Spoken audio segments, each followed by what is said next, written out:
Good morning to the fourth budget workshop for the 2016 preliminary budget.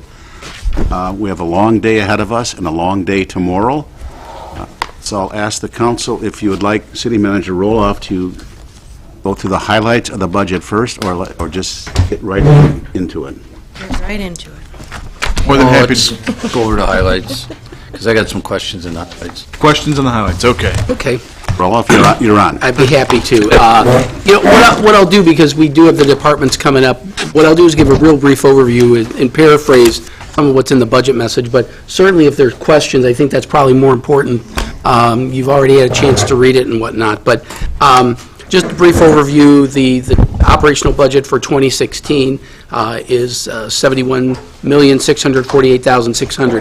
That's an increase of 2.2% in expenditures over the 2015 budget.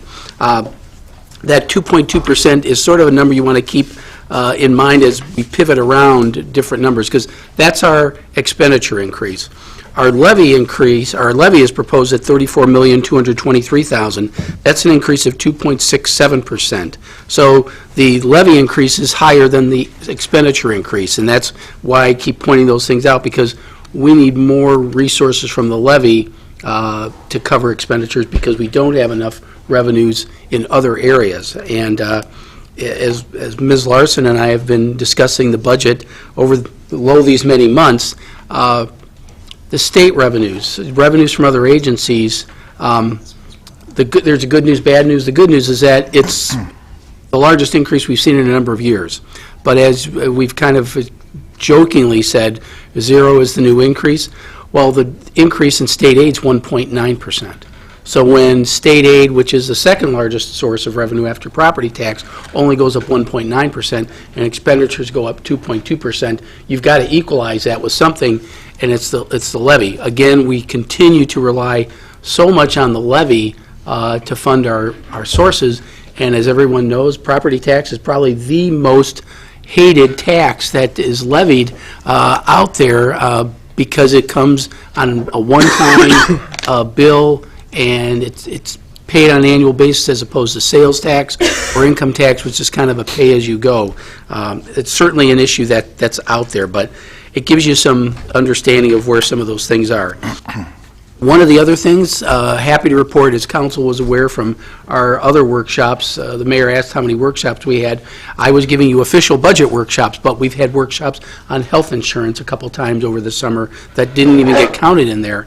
And we are looking at a savings of approximately $1.3 million in health insurance costs, which is certainly helping.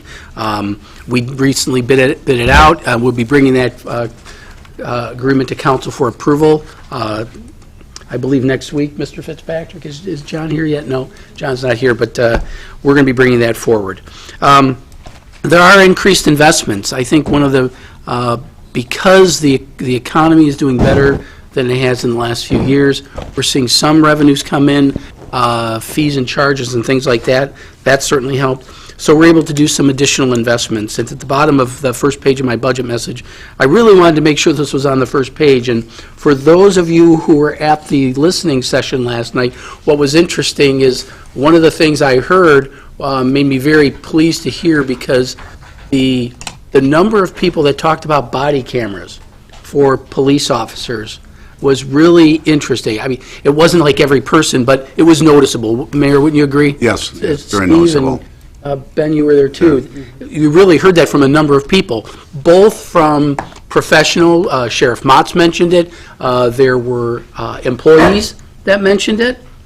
And sometimes the toughest part is to get the culture to buy into it. And the residents. You heard it from each of those folks. The budget includes body cameras for the police department personnel. We're sort of leapfrogging over dash cams. A lot of people don't realize we've never been able to afford dash cams. We've never had them. A lot of people don't believe that. They're thinking we're hiding something when they ask for the video. We've never had it. Now we're moving forward to a little more modern with body cameras. I think Mr. Herman maybe even mentioned it last night when he made a presentation as a citizen himself. So you might have been the citizen. And the key thing with the body cameras, I think there's a misconception that we're doing that to protect our police officers. It's actually, which is true, but the body cameras are really helping citizens not make false statements against our police officers. That's really what the body cameras are about, and that was kind of brought up in the discussion last night too, Right. where it will actually help our police officers when they make arrests and things. When people accuse the officers of things that never really happen, the body camera will basically take their story and throw it away.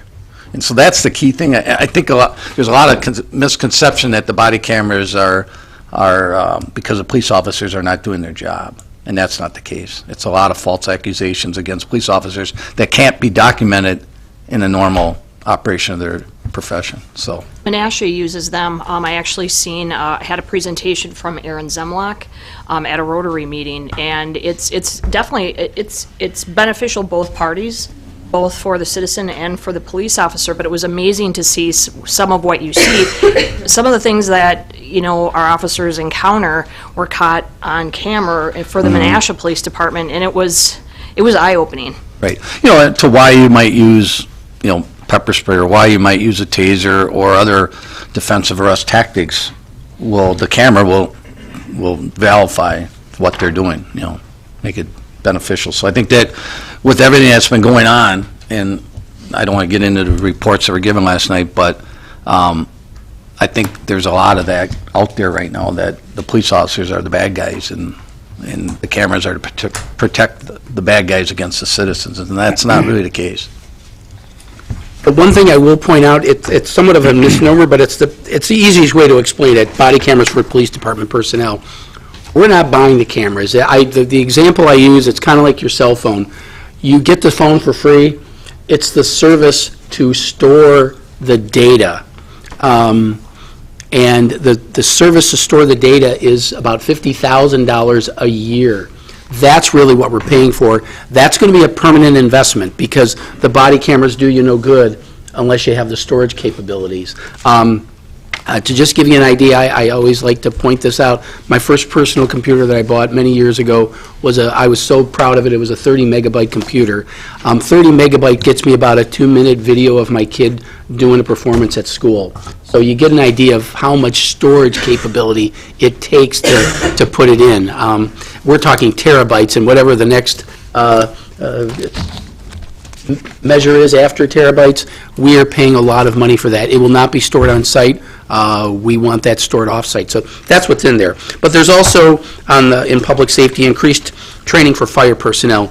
And both chiefs will be here tomorrow to talk about those things. Other things about the general fund budget, 2015, we anticipate being about $242,000 under budget. Primarily some vacancies that we haven't immediately filled, as well as savings due to fuel costs being much less than expected. That's one of those things you have to you budget for. You want to be careful, and we're doing well. And then, as I mentioned earlier, revenues are approximately, we're projecting them to be about $540,000 over budget. Fees and permits, and that's a reflection of increased economic activity. I've got some of those, that's general overview. Some other expenditure highlights. There's going to be no elimination of current positions that we have in the general fund budget. In fact, as part of the implementation of the Enterprise Resource Program software, I'm proposing to reinstate the position of management assistant. That's the position that Brian Chapman started in, and then he evolved into another position in personnel. But I feel that position will go a long way towards helping Ms. Larson implement the software. There's going to be a lot of interaction. I've seen when agencies have had this type of new software, they really need a go-between between finance and the other departments, and I think this person can help fill that role. So then, you're reinstating this position, but this was already on the org chart, but we just hadn't filled it, or? And we hadn't budgeted for it the last couple of years. Okay, and then the position that Brian was? Still going to exist. Okay. Yeah. And That- you're going to hire for that? We're in the process of hiring for that. Okay, the, So technically, The net employment numbers are the same. it's an Well- increase, this is an increase to the budget, but the org charts had the management assistant in there for a number of years. We just, we so then haven't budgeted. the only real additional position is the special events coordinator The special events coordinator is an addition. to the table organization that we currently have. Correct. Thank you. Yeah, that's a good point to clarify. That's not being funded in the general fund.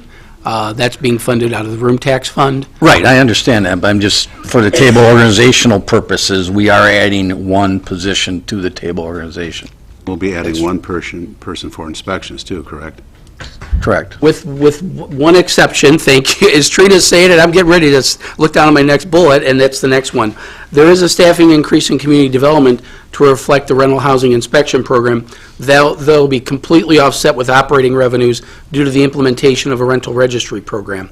The council may recall that you approved it in this year's budget, but we haven't implemented because we've been waiting on the final approval of the, or not approval, what the outcome of the challenges that have been going on throughout the state with the rental registry. We feel that those challenges are past us, and we're going to be proceeding on implementing that. So that would be another addition to. So that position was not on the 2015 table organization? There was, actually, we're adding two positions. To the- One was in this year's budget, and now we're proposing yet another one. And when Mr. Davis is here, he Yeah, can give you the okay. detail about where we're going with that, because he's trying to combine some programs together to get these positions funded. But they're all funded. These are not going to be a drag on the tax levy. In fact, I believe what Ms. Larson has done is create a separate fund so that the rental registry program, the funds are secure in a separate fund, so it's very transparent about what we're doing with the funds, so there's no question about we're using it to subsidize some other programs. And we'll be talking about that later, Mark, but just for clarification, that registry, is that kind of like the room tax thing, that there's very stringent of what that money can be used for? Based on the court cases, not on legislation, I suspect down the road there may be some legislation, because there'll be some people squawking about it. The cynical side of me is, tell me how many landlords are in the assembly, and I'll tell you how much it's going to be challenged. Yeah. They're ba- Plenty. Yeah. just going to- Yeah, we know that. You can leave it right there. Plenty. But my only thought is if there would be leeway to use some of that money in case we need that for some other related issues. But if it's strictly limited to the usage, That, I would ask that you hold that question until Alan's here, Yep. because he can answer that question, because it's a very good point.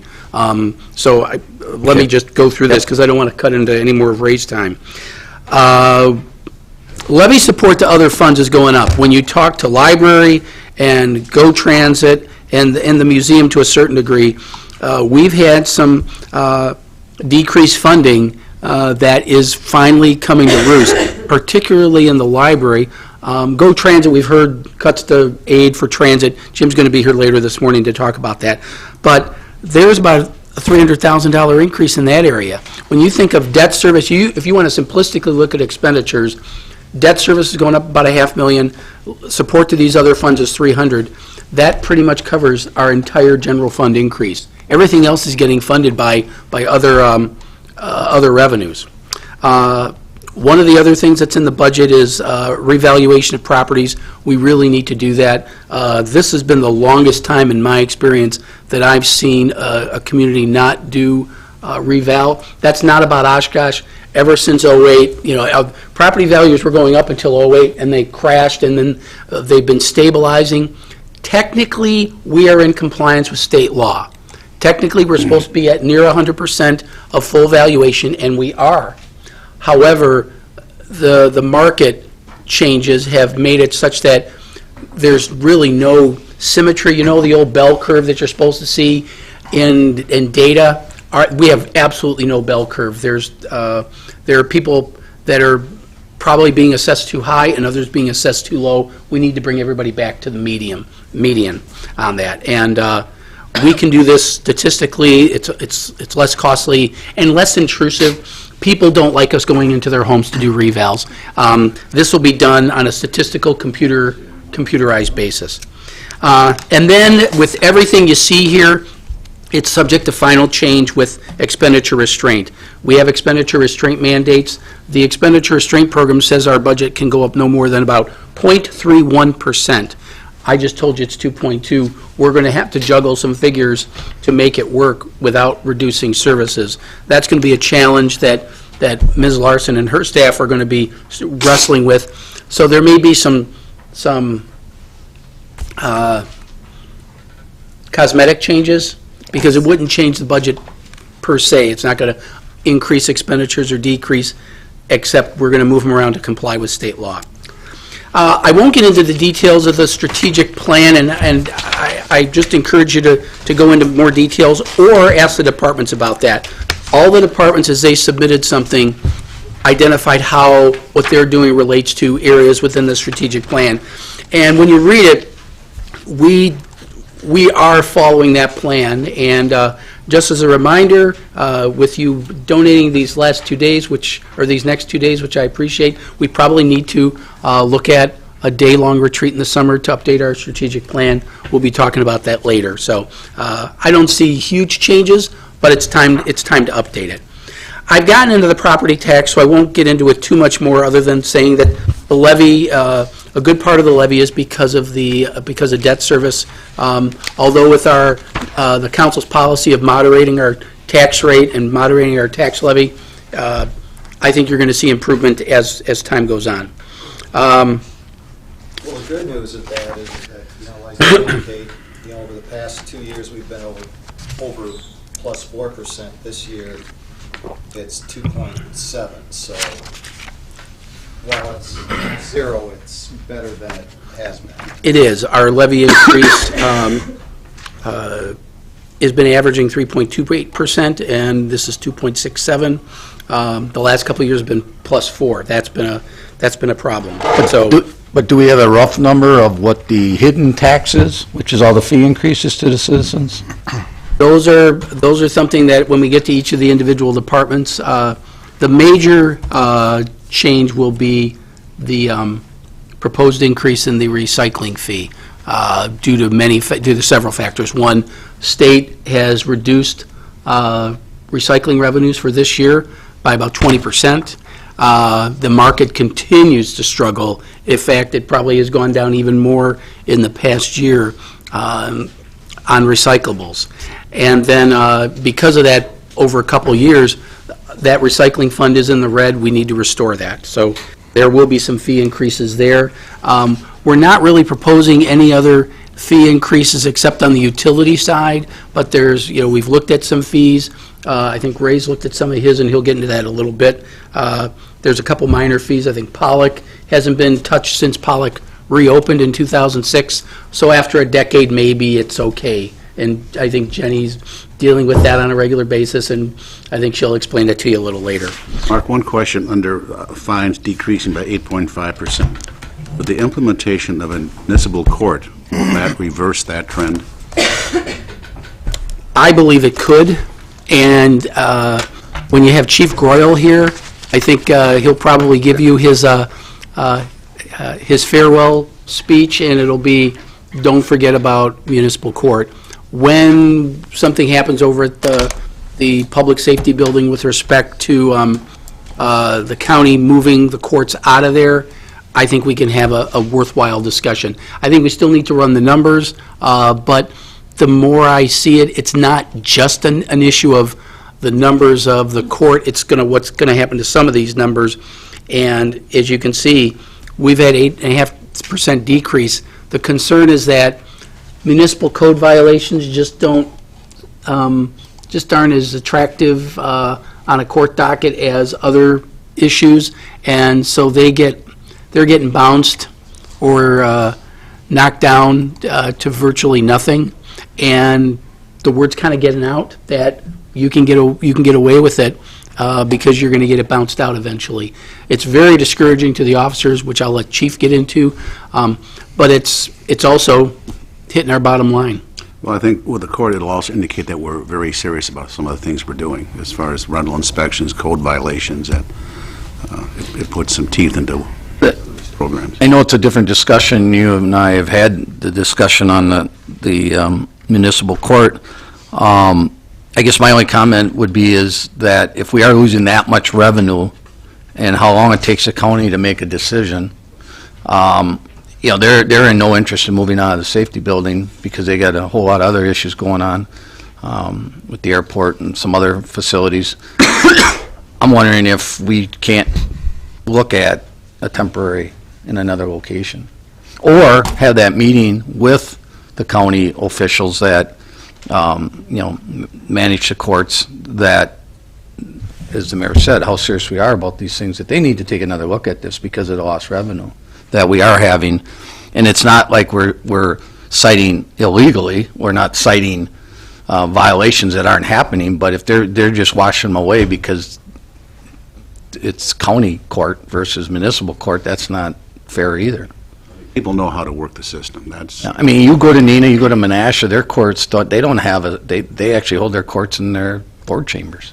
I mean, you don't need a courtroom per se to have a court.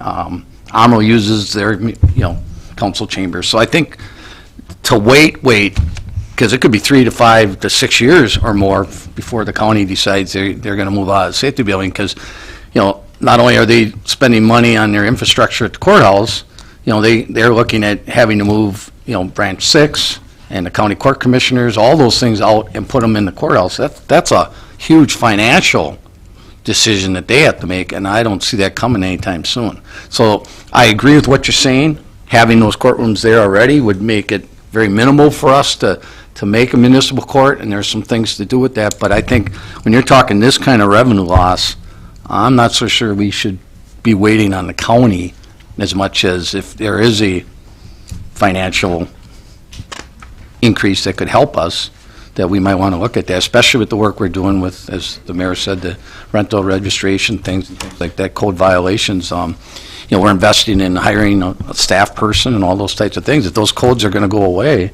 the fines are going to go away, then are we really doing what we wanted to do? That's a lot of money to make up. Yes, that's And correct. One final thing on revenue loss, and then hopefully we can start focusing on the departments. So thank you for being patient, Ray, and your staff that's here.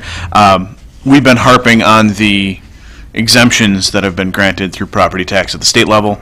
I want to make a note that of our property tax increase, 18% of that is related to, in the memo, in Mark's words, decreased property values, particularly decreases in personal property and commercial properties that have appealed their property assessments in court.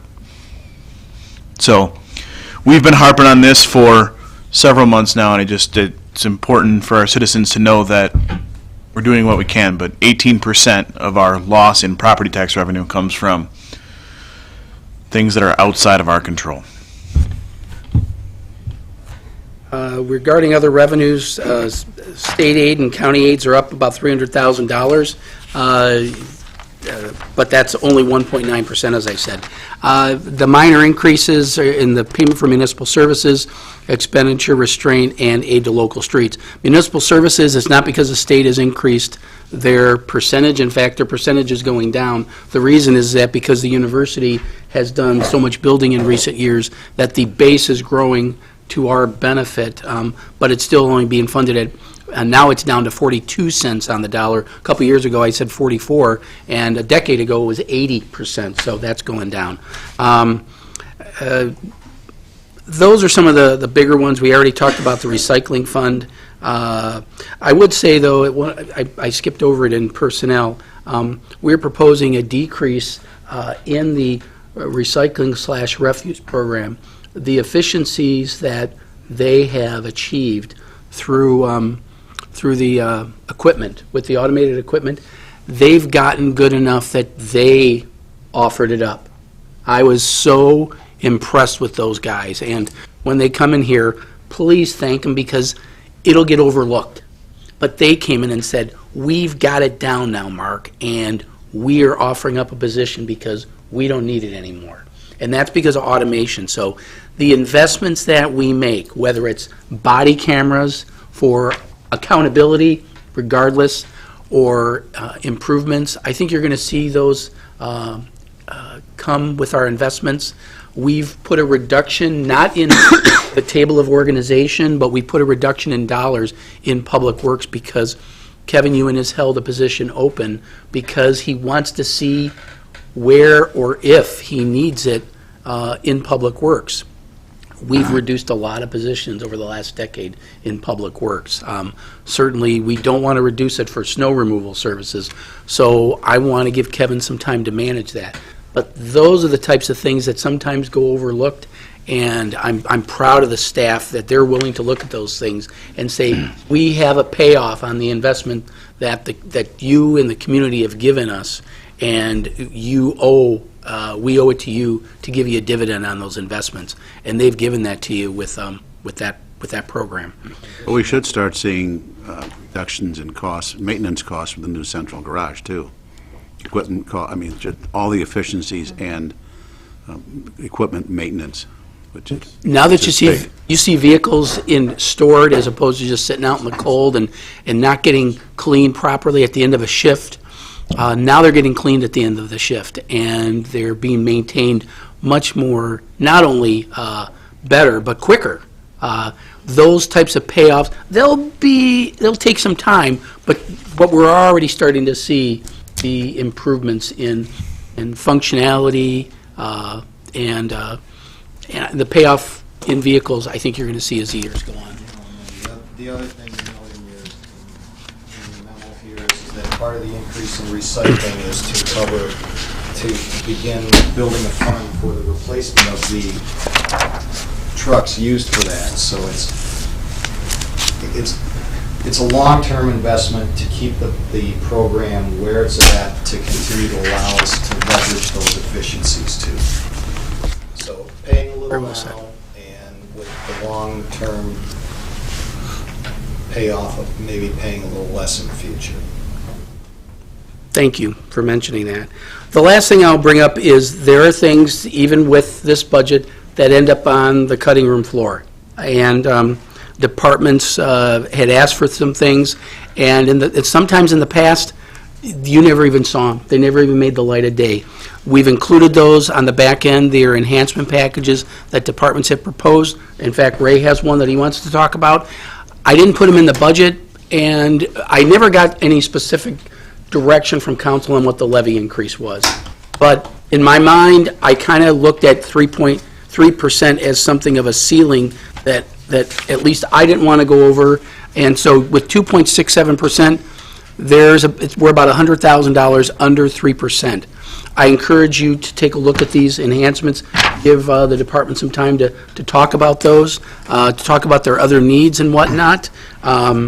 There's a lot of things that get reviewed and get reduced in the budget, but I think departments are doing their best to improve efficiencies and serve the public better. The demands never decrease. Nobody goes up to Ray, for example, and says, I want you to stop mowing so often in the parks and things like that. If you have, Ray hasn't shared that with me. Bill hasn't shared that with me either. I just think you need to stop weed whipping at the cemetery. That's a labor-intensive function.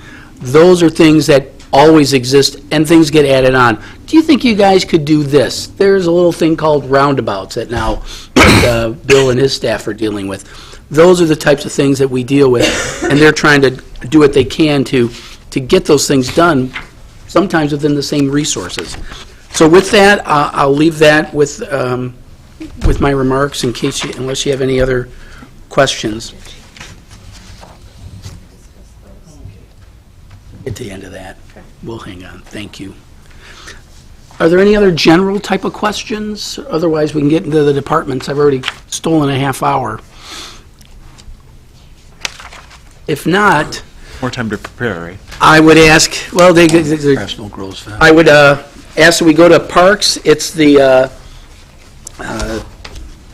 begins on page 151. It's Parks and Other Facilities. The Parks budget is proposed for 2016 at $1,734,000, an increase of about $78,000 or 4.73%. Even though we have that decrease in health insurance, some departments, now that we've got a less expensive plan, and we've factored that in, that possibility, we might see some gravitation back towards our plan. And this is a case, the increase with this budget is primarily due to shifting of personnel and selection of health insurance. So Ray can't be punished when somebody transfers from streets into parks. The previous position didn't have insurance, and the position moves over. It's those types of shifts that happen periodically, and this budget is probably the biggest reason for that increase. Ray, take her away. Yeah, I'll just add on to what Mark had said, because that is a large part of our increase is the indirect labor costs. We had one individual that just started in 2016 taking family health insurance through the city. In the past, I believe he was on his wife's plan, so that started here in this year. And then we had an individual last year, or this past year, retire, and then the replacement came over. We hired an individual from Streets who had family insurance. So again, it kind of talks like Mark said, even though we see an increase on our side, hopefully down the road, some other department in hiring will see a decrease somewhere along the line. So I'm going to talk about a few highlights through the parks, and Chad can join me here too, but I just want to keep it broad, and if there's questions going through that you guys can send off at our way, that would be great. Some of this will cross over into our capital improvement projects that we completed this year. If you take a look down at the significant accomplishments, the big one for us, I think, this year was getting the inclusive playground constructed, and just the reception that received throughout the community, I think, has been great. And if you take a look at the poured-in-place rubber surfacing that we have out there, that's our goal for our future playgrounds. It's a lot safer, it's a lot less maintenance on a daily and a weekly basis, and then replacing the wood fiber in there is less expensive. And I'll talk about that a little bit, because that's something we've struggled to keep up with. At Stevens Park, we constructed the new restroom shelter facility that opened up here late summer. Again, the neighborhood has been very receptive and appreciative of that.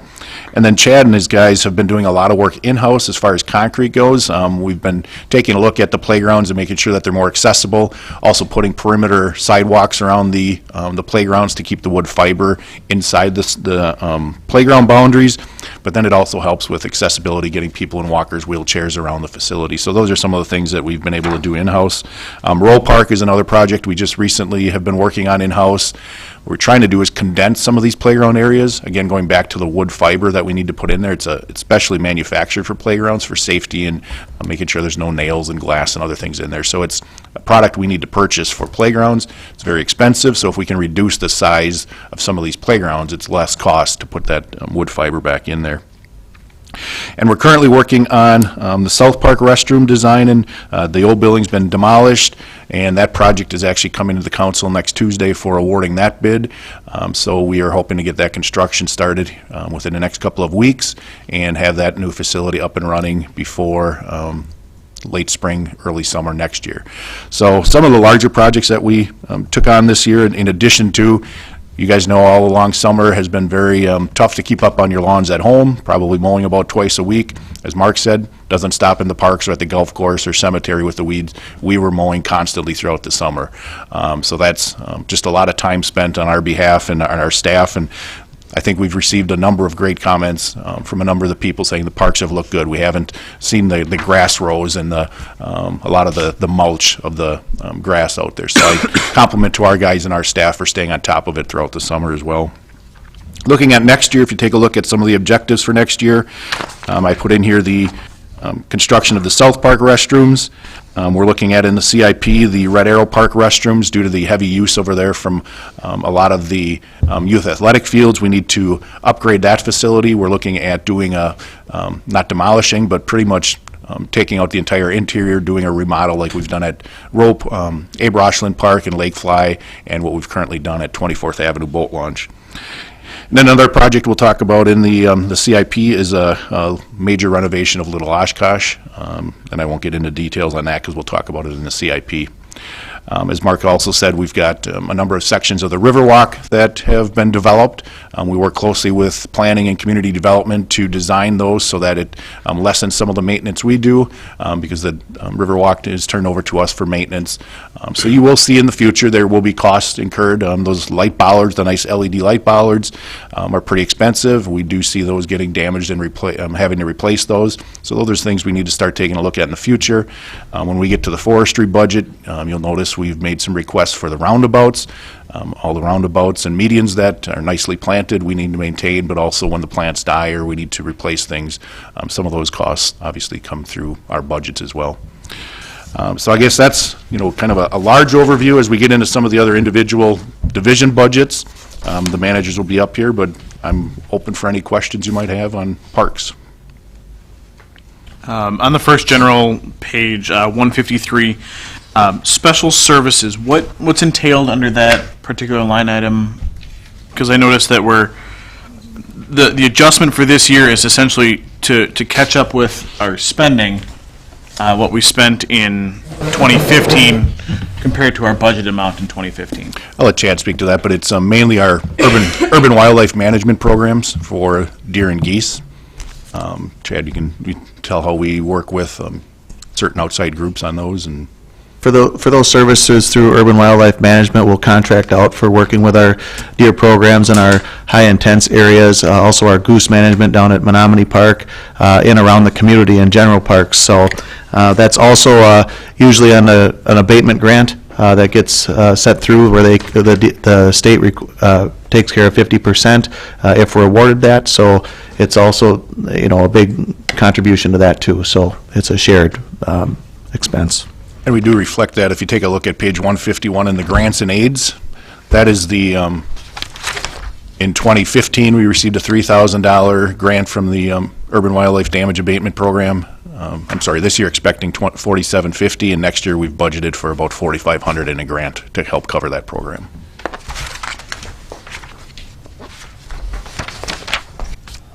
Question on 155, under the personnel schedule. Is that a shift of an employee, the parks operation manager, or are those duties, are we eliminating a position, or? Nope, I can speak to that. We actually promoted Chad from a park operations manager to assistant parks director midway through the year.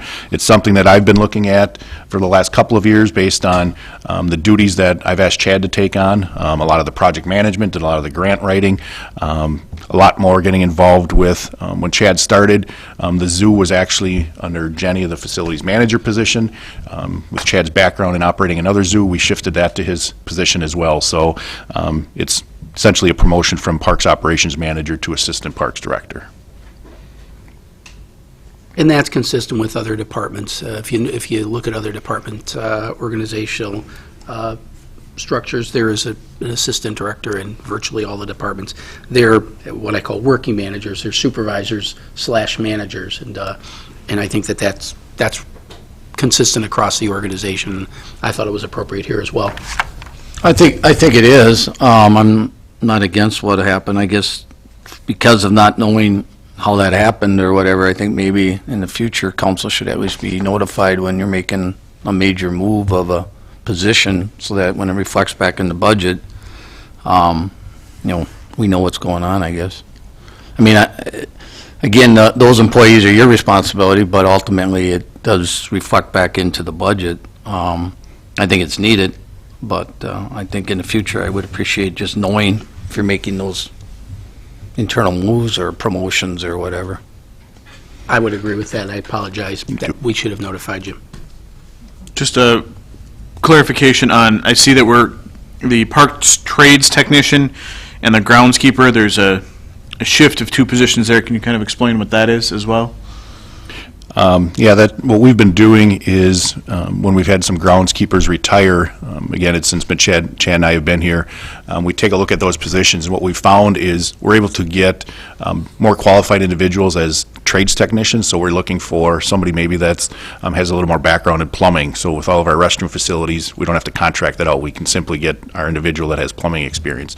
We've got an individual now that has some background in concrete. So we're replacing some of those groundskeepers with more technical positions so that those individuals can then take the lead and help us direct some of our crew. So it cuts back on the projects we contract out, but also, you know, we've been doing a lot more work with other departments. So if we've got an individual that's good in concrete, we can call over to the streets department and say, hey, do you have some guys that are good at concrete that can mow and carry a hand at this point? So it gives us a little more flexibility on staff other than just saying they're a groundskeeper going out and mowing lawn and doing stuff like that, so. Are you keeping all the maintenance inside parks, or does some of that get jobbed out, either outside of the city or to Public Works? All the maintenance is in the parks. We do work, again, closely with streets and some other divisions. Chad and Bill have been doing a better job of this with Kevin and his staff. There may be areas that maybe we've done with snow removal in the past where streets might be going right past the same spot. We say, you know, if you guys take over that spot for us, we've got an area in the city that we go past it that we'll take over for you. So they've been doing a better job of looking at that. Same thing with some of the mowing this past year. We sat down with some of the streets individuals and took a look at some of those areas that they're driving right by and said, you know what, on your way through, can you mow it? And we'll pick up some others. So we're a lot of horse trading, and I think you're gonna see a lot more of that. So we do not contract out maintenance at this point, unless it gets into a bigger plumbing job or something like that. So with the equipment that you use and all of that, you do that inside parks? As far as maintenance goes? Yeah, like on the mowers and Yep. whatever other... Yeah, and the mowers and smaller equipment, if it's larger trucks and so forth, that we can't handle with our mechanic, then we work as much with the streets division as we can with their mechanic. Just a question on the taking root funding. Now, the $25,000 you have in here, I know in previous years, we have asked for matching funds from the Community Foundation. Do we have matching funds again this year, or is this just our cost? There is some taking root money at the foundation yet, but in our discussions with Mark and Trina and Alan Davis, I think you're going to see that coming out as some of the neighborhood initiative. The $25,000 is still earmarked in that program, and then Bill is working with Elizabeth and her staff to come up with areas in the neighborhood she's working in to plant more trees. So there is still funding at the foundation, but Not it's, matching funds.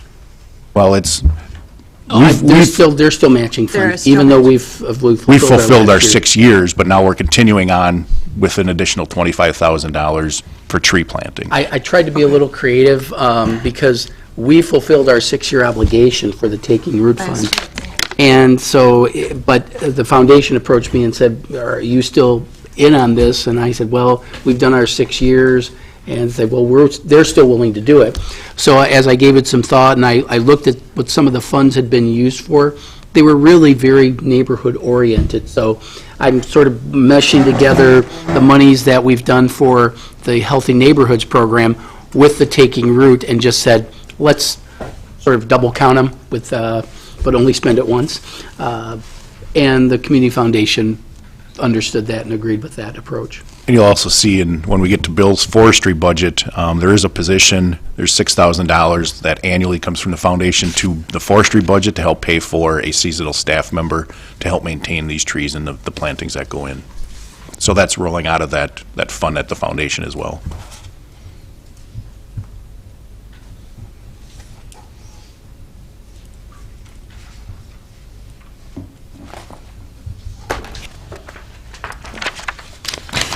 If there aren't any questions with parks operations, probably the next one would be forestry, which begins on page 157.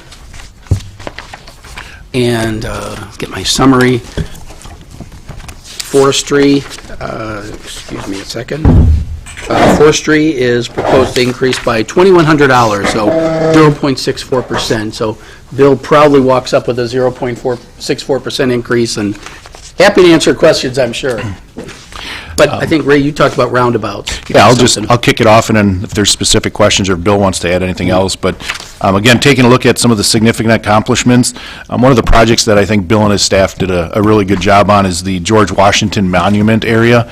This is a project that we actually went out for bids on, and the bids came back very high, and working with planning staff, they did not have enough funding for that project in the Great Neighborhoods program. So Bill took a look at it with his staff, and internally, they were able to get that project done, and I think it was actually bid out at about $60,000 to $70,000 was the low bid that came in. So Bill looked at it and said, we can do this, we can fit it in our schedule, and worked with our electric division to get new lighting and so forth down, and I think the neighborhood is pleased with what turned out. So that was a big project for that division, as well as working on some additional improved landscaping at Opera House Square. And then Bill can talk a little bit more about EAB, Emerald Ash Borer, some of the preventative measures that we've been doing on those. In addition, the roundabouts are very labor intensive, and I'm looking if there were some increases we're looking at. Seasonal help, if you take a look at page 161, we've requested additional, some seasonal help so we can get some assistance on maintaining mainly those roundabouts and those plantings on those areas. So, but as Mark said, it's generally a 0% increase in this division. One comment, I've been getting a lot of positive comments from citizens about how parks look, how nice the parks look, roundabouts. It's just, the city's looking a whole lot different in the last few years, so you've done a heck of a good job. Positive. When you plan these roundabouts, do you look for low-maintenance type of beautification ideas that you're not out there all the time? I mean, I appreciate how nice they look, but that's not what I want people to focus on when they're going through the roundabouts. So I want them to focus on the vehicles and the pedestrians that are surrounding them, and plus all the time that you're taking to maintain these items. I think we could do less by keeping it just as lovely. Right. As part of the project through the DOT funded all of the plantings. We did consult with their landscape architect. Chip in for that then, for the maintenance of that, right, so. No. Right, exactly. Once the 2-year approving period on the plants has expired, then it's up to us. So it's been, quite a bit of maintenance for us. The plants have been chosen to be as maintenance friendly as possible. However, nothing is no maintenance, so we do have the expectation to keep them weed free and try to repair any damage as a result of vehicle accidents or anything like that. We have a couple larger areas that are now coming online for us as well. The 44 islands will be ours here actually this month. The Highway 21 areas will be ours as well. So we've got increasing areas to maintain coming on for next year as well. Yeah, a lot of people don't realize that Highway 44 was technically in the town of Algoma up until 2 years ago, and we've just now been working through those. So when you heard the complaints about the lack of mowing on 44, and believe me, I got them all the time, and it only took a couple times for Ray to remind me, they're not ours, Mark, but now they are, and that's an added responsibility that Bill and his staff are picking up. And that's those little things that I mentioned, they get added on. We know we'll do a better job because we Have the own staff it. for it. We own it. Staffing is a relative term, but we do have the staff, but we also recognize the ownership that we have in it. And I remember a number of years ago, it was Tom Pobresny over at EAA was talking to Mark Harris and I about the condition of the medians at the gateway to EAA and really the gateway to the city. And I actually instructed, and I admit it now, I instructed our staff to accidentally mow in an area that wasn't in our jurisdiction because it just looked horrid. And this county had no longer gotten any money for funding it. So Mark Harris couldn't authorize it as well because the state wasn't refunding him for mowing state highways, which they're supposed to do. So we just had them do it because we needed to. Now it's ours. Now we own it. Well, and I think it's brick, isn't it? Didn't they? Bill was Pick it part up. of that, getting it down Okay. there, because, as Bill said, with, low maintenance is still, is not no maintenance, and that's Correct. something. Oh, yeah, the weeds will find a way to grow through the years. We don't plant annuals down there. They're perennial type of plantings, but the old materials need to be taken away at the end of the year and whatnot. And I remember there was a month or two ago, the mayor pointed out, boy, this roundabout's not looking the greatest, and Bill got out there and did it. We try not to play catch-up on those, but sometimes we do, because in the heat of the summer, things get pretty busy at the parks and in the cemeteries and whatnot. And I think Bill and his staff know that and do their best to get that done. I think one of the biggest challenges has been that there's been a lot of weed seed, from the unmown state highway areas that have blown into roundabouts. So we've actually been working out there where you can actually see the thistle seed airborne and coming into the area. So it's, despite our best attempts, it's hard to really manage some of those areas. And then we also have a fair amount of salt damage that results up in there as well, so.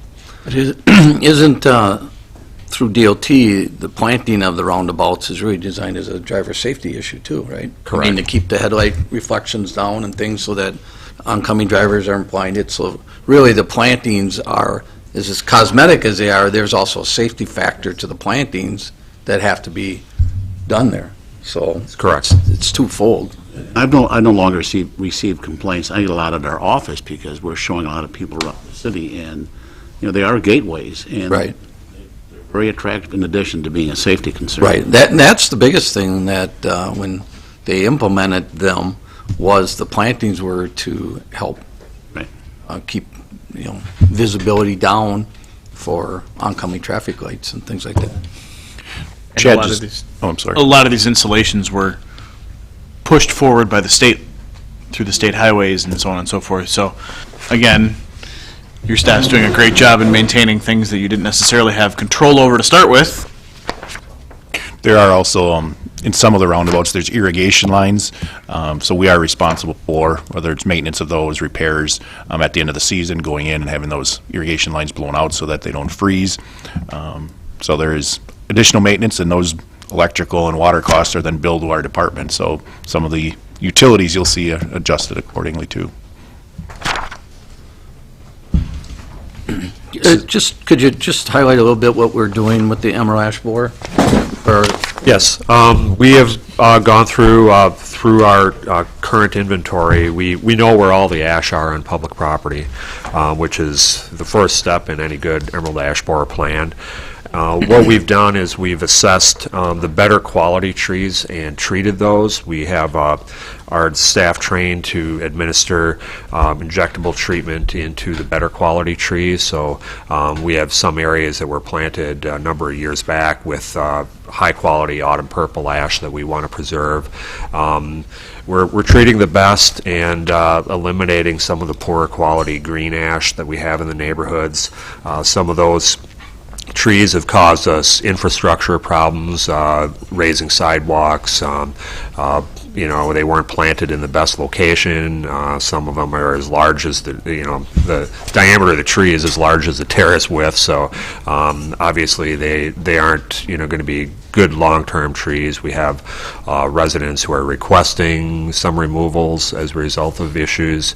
Also, some of the green ash tend to have a lot of storm damage too as a result of either wind or ice and things like that. So through our daily operations, we have been eliminating some of the poorer quality trees and then continue to treat the better stuff. So the treatment method we're using gives us a 3-year efficacy, so we're able to go through our inventory systematically and treat a new batch each year. So it's been pretty well received in the neighborhoods, and also has actually been a fairly efficient method. So given that we have to drill numerous holes in each tree and inject trees, it had originally concerned us that it'd be very time consuming, but our guys have been very efficient about it and been productive with it. So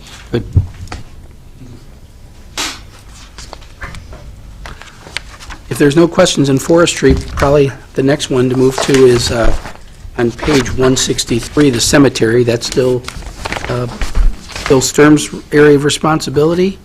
And as you can see, the budget is proposed to go up about $14,000. And Bill's here to talk about that.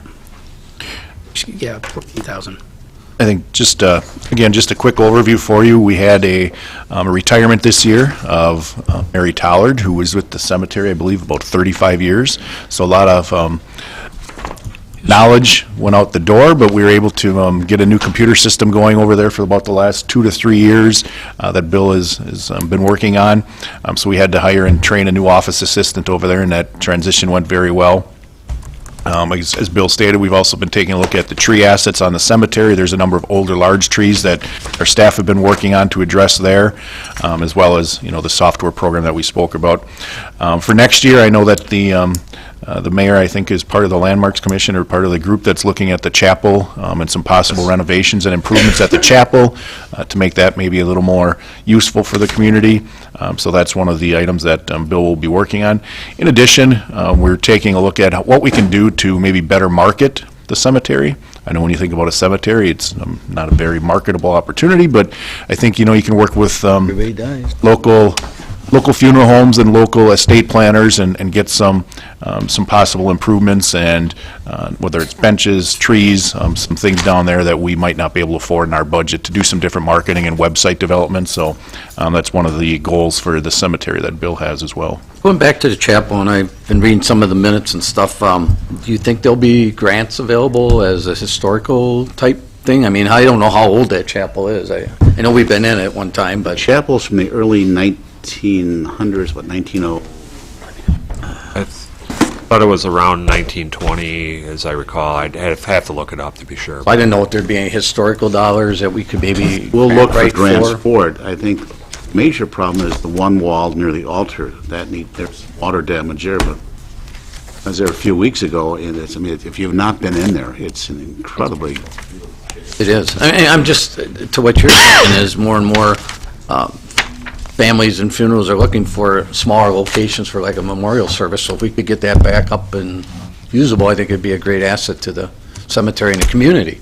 It would be. Another thing we've seen, there's a lot of communities that are actually doing things with their cemeteries as far as events. Historical tours, that type of thing, to get some revenue generation out of these cemeteries. And it is on the National Trust. It's on the National Registry of Historic Places. Okay, good. And we have plenty of room?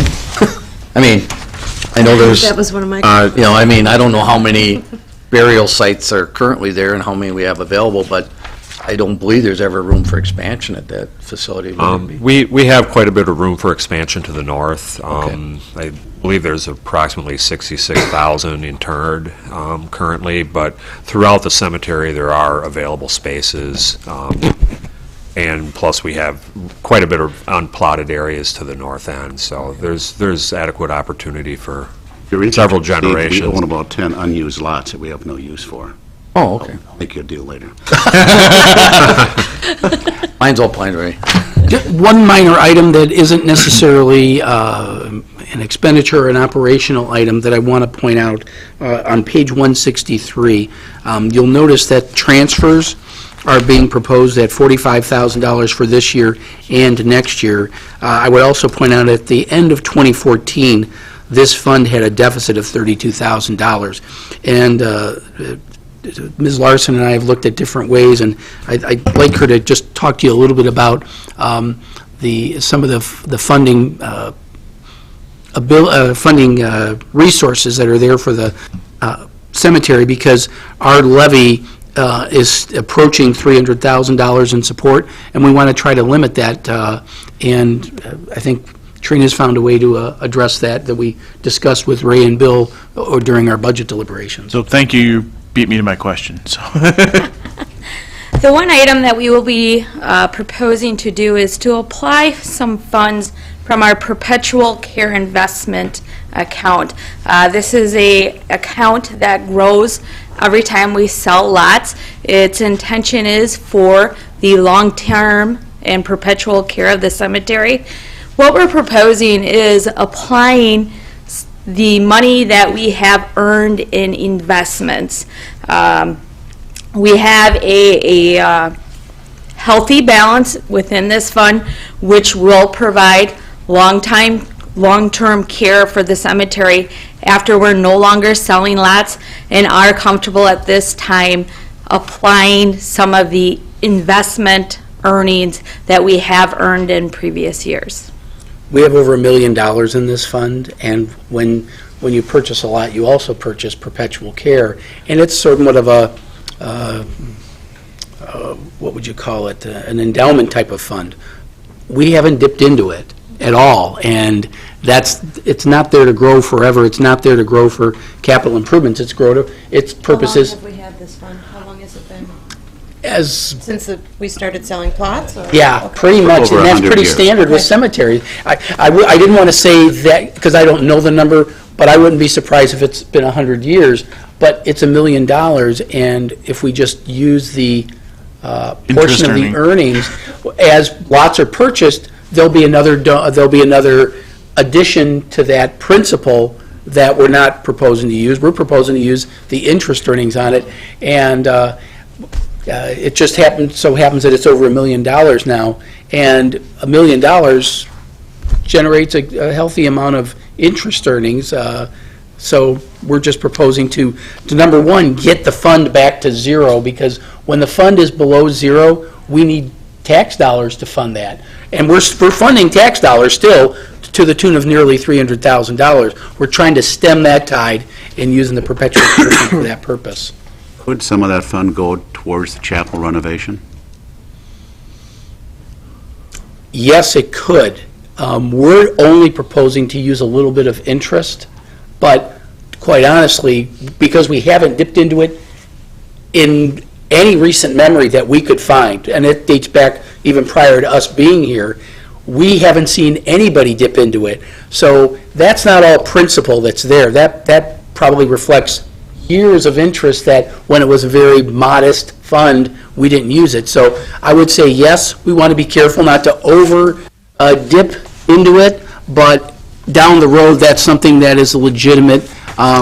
We probably want to make sure that we're just okay with the purpose of the perpetual care, but perpetual care is for the cemetery, and that's certainly a part of the cemetery that is attractive to people looking at purchasing plots there. I would think, though, we would want to do some type of an analysis as far as like what kind of revenue could be generated before we would dip into any potential principal of that amount. That's a fair statement. And I take it we periodically monitor rates, so we're competitive with We other did, municipal cemeteries plus in our own area? we did adjust rates, I believe, 2 years ago. 2 years ago? Okay. I just wanted to make sure that was talked about with the cemetery. We haven't gotten that far, but your question is totally legit. We need to do that before we start fully dipping in. We're only using interest earnings right now, but if we were looking any deeper, but I would say some of that's already been interest earnings to start with, but the analysis is absolutely correct. Yeah, with maybe like a proposal, that just, and obviously it's all based on estimates, until we actually offer some extra service there, but Not to maybe put there's something more more plate on comparable. Tom's plate with the long-range finance, but would that be where that might want to get? I already made a note. I mean, I'm just saying, to have a policy or guidelines or something, because that's long-range, and, I know you got enough on your plate. We're looking at our investment policy as we speak. Okay, very good. Points. Thank you for that feedback. Just want a landing point for that, Tom. I just had a question, and this is probably related to the retirement in the personnel schedule. With the part-time secretary, we had budgeted $15,800 in 2015, and we overspent that considerably, and we're only proposing essentially the rate increase to 18.8, which is consistent with the across the board. Is that entirely coordinated with that retirement and the extra responsibilities for a temporary time? That's correct. We had a payout for some unused leave and so forth, a vacation accrued, and then also we did hire, I believe, about a month overlap so that Mary could help train the new person coming in. Okay. So, yes. That's what I thought, but I just wanted to be sure. If there's no other questions with cemetery, the next budget would be the parks revenue, the facility, park revenue facility budget. Ms. McCallion's here to talk about those. I'll give you a brief overview, and then Jenny and Chad both help maintain and operate all these facilities. So some of the larger things, again, what we tried to do in-house was down at our amusement ride area by our kayak and canoe launch area, we had a construction of a concrete pad so that it helped with maintenance down the road. We're not having to weed whip, and it looked a lot better having concrete down in that area. Jenny's been working on a number of special events, and this year she offered the first annual mascot day. Train continues to present some issues for us. This year was actually a fairly good year because I think our staff took the time to replace a lot of the amusement track or the amusement train track. And then, as we talked about earlier, at 24th Street, we're currently doing the renovation of the restroom facility. Next year, we'll be starting to look at implementing some of the recommendations from the Zoo Master Plan, as you'll see throughout this budget, and those include working on an eagle exhibit and then looking to potentially construct a prairie dog exhibit that we used to have. And I think those are the highlights at this point. Are those last two of those are at the zoo? At the zoo, correct. Yes. Is that part of the master plan? The Zoo Master Plan included those two projects, and it's two of the smaller ones that we thought we could begin to tackle, something new for people coming into the zoo as we continue to work with the Zoo Society and some major fundraisers for some of the larger exhibits that we're looking at. There was one item, and Trina and I had talked about this, and hopefully she briefed Mark on it, but if you take a look at page 172, under the capital outlay land improvement, when we had proposed our budget to Mark and Trina, there was $10,000 in there for the construction of the prairie dog exhibit.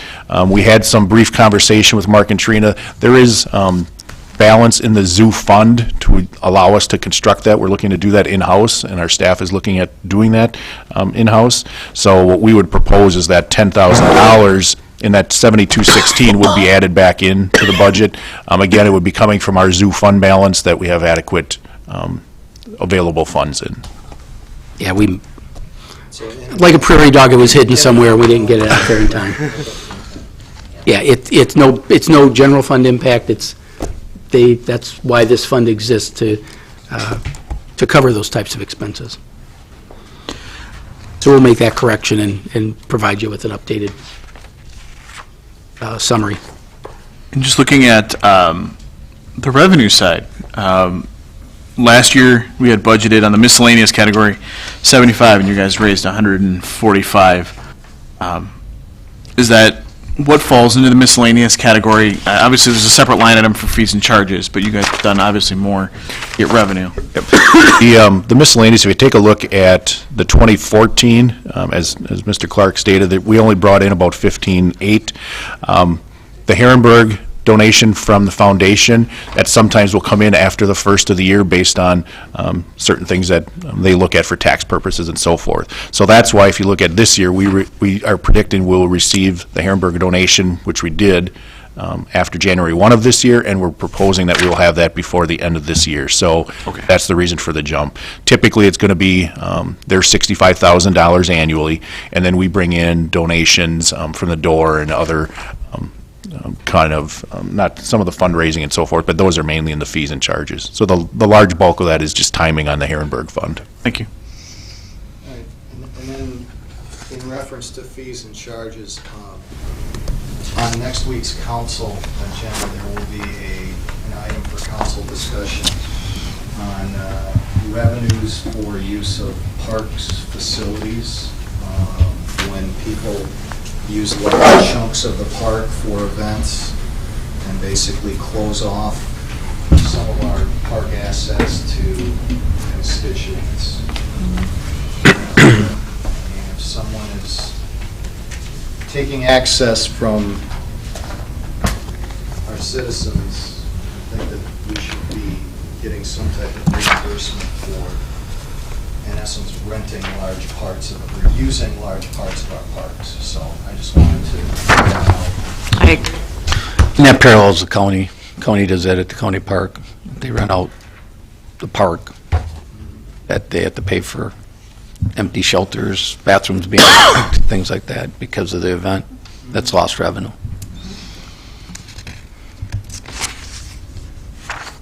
Attendance at the zoo continues to increase.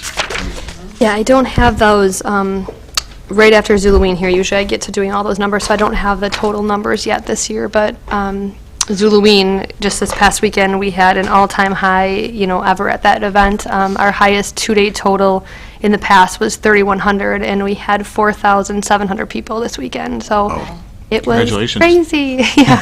So, but yes, it does, and as soon as we get through this event and things, then I'll start doing all those numbers and getting them in place, but Over 100,000 people Yeah. annually. And Mr. Herrenberg, somebody, he had a comment, an opportunity to comment on something, and that's one of his proudest donations that he makes out of their family foundation. And his statement was, "My goal is to make sure that the public never has to pay to go to our zoo." And he delivers on it in year out. So it's a wonderful legacy that the Herrenbergs are leaving for our community. It's a tremendous asset for the city.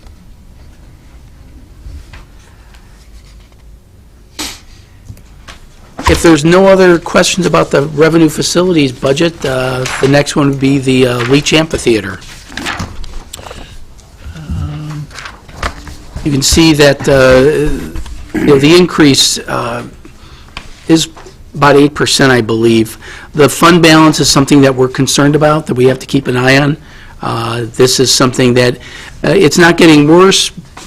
In fact, it's improving a little, but it's just something that we are keeping our eye on because there's no funding source per se, like Parks Revenue Facilities, that make this up. So it's one of those that we keep an eye on. We talked about the cemetery budget where we're able to use some of the perpetual funds to get that back on an even keel. The leach is a challenge, but Ray and his staff recognize that and have been doing everything they can to keep that holding its own, even though it's in the hole. Like I said, it hasn't gotten deeper, and I think that's a credit to his staff to keep that in check. The programming has been there, and Ray's going to talk about that a little bit. Yeah, again, Jenny does a lot of the special events down at the Leach, including the Tuesday night concert series that continues to be sponsored by Verve Credit Union now, and we appreciate that. They support that entirely for the community 6 nights out of the summer, and then that helps us as we make some funds off of the concessions down there. So that continues to grow. We've seen this year was probably the best attendance that we've seen, and we'll continue to market and improve on that program. Another big program that Jenny offers down there is the Touch a Truck event. This is the second year, and I don't know if you have numbers that you can share on that, but estimated attendance at that? we certainly have, I mean, it's a free event, so we don't have anybody counting, but I would say definitely between 2,000, 2,500 comes to that event, and that's fully sponsored by Oshkosh Corporation. So again, the event is free to the public, it's completely sponsored, and then we bring in some additional revenue through the concessions at that event. It's a great event. It was my first time there. Thank you. The kids love it. It's a great experience. So do and, adults. yeah, Great. right. You get to A go lot there. of the people that are at that event, want to sign on for next year already, so. I did share with you in a newsletter, I think, might have been about August or so when Jenny reported to me, but I think just about every event that we have down there is fully sponsored. And that's a credit to Jenny getting out in the community and getting to make those contacts and the community supporting it. A lot of the businesses do put money forward to keep these events low cost, a lot of them free to the families. And then what we try to do is make some revenue on the concessions. And that's kind of been our goal since we've taken over operating is to keep those events low cost or free to the public if we can get the sponsorships. But I do see with the hiring of the new special events coordinator, once she gets on the ground a little bit more and gets a little more familiar with the whole process, one of her goals will be to start looking at bringing more events into the Leach, and whether that's weekend-long special event or more concerts. We do have some individuals inquiring right now. We're bringing some additional concerts in during the summer. So we're out there. We're not doing a lot of the marketing right now, but I do see Kathy, once she gets more familiar, possibly doing that, and hopefully to cut into that negative balance at this point. Now, isn't there at the foundation, there's some money for facility upkeep or maintenance? There is, and just like we have been talking about, we try to only spend some of the interest earned, so it's fairly small, and that's some of the money that was left over from the original construction. So we do offset that. Some of the at the end of the year, we'll have a balance transfer in from the foundation or a donation from them. Very minimal, but there is some money out there. And do we use any of the room tax dollars towards the? Not at the Leach, we do not. Is that something we should be looking at? Isn't that Well, tourism destination type thing? That might tie into a question I had, because Ray, you had invited us to the Tuesday concert series, the very last one, and I think a number of us that went were surprised. The band was really good when we were there, very family friendly, and that was kind of my question: is how do we drive more people there, and do we have marketing dollars to drive people like to that type of event? Yeah, we've tried very hard.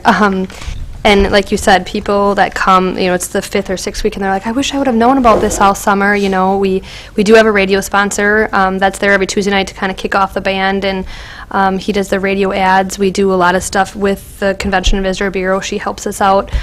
We print posters, brochures, our Facebook page is a city website. I feel like we do everything we can, but still people don't know. It's something that people really don't know about. And most of the bands are super good also about getting it out on their pages and their websites and helping us hanging their own posters, around town. But it's something that people just still don't know about, and if they did, I think we'd have a lot more people. And it's still new. I mean, this... It's 5 years. 5 years? Yeah. Okay, So we got to figure that out, because there really was a great evening. Yeah. I just think it's there's so much other things going on during the week, especially Tuesdays is a big But to Jenny's point, softball, not a lot of baseball, people know soccer. about it, because there was Right. 2 business owners there that Right. have restaurants in town, and that was their first evening there, and they didn't know anything about it. So Right. we I gotta agree. somehow figure that out. But I just think that the Leach is one area, again, that I think we should be looking at some room tax dollars going to help offset costs, because that falls into that tourism type thing. There are people, maybe not so much for the Tuesday night concert, but I know for Waterfest, people do come from outside the area and stay overnight and then come there. And there's weddings there, and then all those out-of-town people that come for the weddings are staying at hotels. So I'm not saying it's a reach, all of what we're required to do with the dollars, but I think we could designate some dollars to offset that levy cost too. And maybe we could have a really talented journalist from the Northwestern wearing a kind of a grayish kind of jacket that maybe could help out as well. Just saying. Jeff here? Ouch. I'll break that No, he'd be in a sweater vest. atmosphere. Come on, Nathan, we're kidding. Go to your room, go to your room. The convention center budget's going to be discussed this afternoon, and I think we can talk about that a little bit. Our 20% is challenged, but I know 2 very brilliant members of the CVB board that I think we can talk to this about. Okay. No names, of course, but they may even be at this table, so yeah, it might be a worthwhile discussion, because the Leach does lend to the Event City moniker that we're very proud of, and there may be some value in that discussion. The thing I want to point out is just that, a lot of, sometimes we all hear from constituents, what goes on down at the Leach. And there's actually a lot of stuff that goes on there that, and Jenny's doing a great job of promoting it, but the more we can promote it and to do that, it gets the word out, and people will see that there is this great asset down there that just doesn't sit there all year, and it's only used for Waterfest or whatever. To my point, too, I was going to say, we do have a lot of weddings. I bet throughout the summer, probably starting in June into October-ish, we've got about 2 weddings a weekend there. This year, Oshkosh Defense had their large company picnic, first weekend of October, where they were expecting 4,000 to 5,000 people. They fully enjoyed it. Jenny and her staff mail out, I believe we use the Chamber's mailing list, send out to local companies encouraging them to have their company picnics. We invite them to the Tuesday night concert series to come down, and we offer reduced meals for their company picnics. So we are looking at different ways to get people down there, but there's always other opportunities, I think. But the marketing dollars are limited throughout our department. It's not only the Leach, but anywhere we are, it's very tight to get the I marketing. would add, we could use more marketing dollars for the zoo. But in general, like Ray said, I mean, for the whole entire revenue facilities budget, that includes everything, in Menominee Park and the Children's Amusement Center and all that stuff. I mean, it's very, very small. I think we are up to 2,000 now if I look, for the whole year for all those areas. So we don't have a lot of dollars, and we do as much as we can with what we have and use social media, as much as we can also, so. We need to get to kids, because kids are relentless with their parents when it's an activity they want to do. Yes, they are. My daughter is the queen of sales when it's getting to some type of event in the city she finds out about, and she's only 14, so. So So this is what I have to look forward to? It's McDonald's. I did want Get to the to kids. give some kudos out to Chad and his staff and Bill and his staff, because a lot of the grounds maintenance down there, they really did some improvements on the plantings this year. Chad's guys built an arbor in front of the gazebo for the weddings. I think they're going to have some vines and some flowering things growing up on the vines. So they're really taking some proactive areas to improve the landscaping down there, and it really looked very nice this year. And we're doing, again, what we can in improving that. One thing, I rode my bike to the mayor's community breakfast, and I didn't notice any bike racks at the Leach. We were able to locate some bike racks, and hopefully they will be out in spring. So, yes, we heard the comment a Excellent. couple times this Thank summer, you. so thank you. Just one thing, too, to add to the marketing end of it, and I know Jenny and I work through this every year with trying to improve the facilities to make them more user-friendly for people going through, so that when they have something there to use, it's there. So that's been a challenge, too, just in the operations, to develop some of those things within the concession stands or tables, chairs, things of that nature, too. So just something to be cognizant of as we move forward with the planning. If there's no other questions regarding the Leach, the next one would be Pollock Community Water Park. As I mentioned during my presentation, we are proposing a fee increase for the first time in 10 years. The fund is solvent. Capital improvements haven't been an issue because the park is still relatively new. There's about a 5% increase in the budget for this year. The levy is proposed to remain the same as it has for a number of years. So I think the department's been very creative in programming to keep that as cost-effective as possible, and I'll let Ray and his staff talk about it. I'll let Jenny touch on the increases in admissions. We're, I believe, only looking at increasing the season passes at this point. We left the daily fees alone, and we did some checking with other pools throughout the Fox Valley area and got some comparables for you. One thing that the Parks Board has had discussion on and will be taking a look at for next year is possibly implementing a non-resident fee. Currently, the pool does not have a non-resident fee, which is not typical for a facility like that. I believe when the pool was first constructed, there were so many donations and money coming into the foundation that they felt a lot of people from outside the Oshkosh community were supporting the pool, so they didn't want to see a non-resident fee instituted. But I think when you take a look at how the tax levy is supporting this facility from city residents, whether it's through the tax levy of $64,000 or through the cooperation we have from the Recreation Department. Again, that's their staffing. So there is support that's coming from the city tax dollars that I think we need to take a look at, and so you may have that coming forward next year. Again, but taking a look at the special events that we had there this year, Jenny secured sponsorships for all those special events. We are looking at next year, possibly looking into a water feature to keep the amenities a little bit new and attractive to people coming in. Attendance, I just asked Jenny, was up from last year. We were at about 43,000 people this year, up from about 37 last year. Even though the weather was not very hot and humid, I think it was comfortable for people to come out and swim. And so we continue to see a pretty consistent average of about 40 to 45,000 people coming to the pool annually. Maybe we could touch on the fees to let people know where we're looking. Yep, so we just completed our 10th year at the pool, and kind of like Mark said, we have never had an increase of fees at that pool in 10 years. So we did a study with 8 different surrounding pools, Neenah, Menasha, Amro, surrounding areas, and what their fees are right now. We are right kind of in the middle to higher side on our daily fees, so we didn't take to Park Board to change our daily fees at all, to leave those the same, but we were under on our annual fees for families and kids and adults. So we took to Park Board to increase those fees by $10 per pass. So currently, right now, a youth pass is $45, so that would increase to $55. The senior is also the same as youth, so 45 to $55. The adult one is $55 to $65, and then adding on $5 per person for a family. So that would go from the current $120 to $140. So just feel it's important to continue to provide the type of facility that we do have. We have a very, very nice facility with the zero depth area for the little kids, the lazy river, the drop slides, the diving board. So we have a great facility. But as years go, of course, chemical costs go up and maintenance costs go up, and there's some things after 10 years that need to be addressed. So we're hoping that those things will kind of offset all those other costs. So that's kind of what we looked at for doing in 2016. The daily fee is $3 for a child, $4 for an adult, and then after 5 p.m. that drops by $1 per person entering the pool also. So those will remain the same.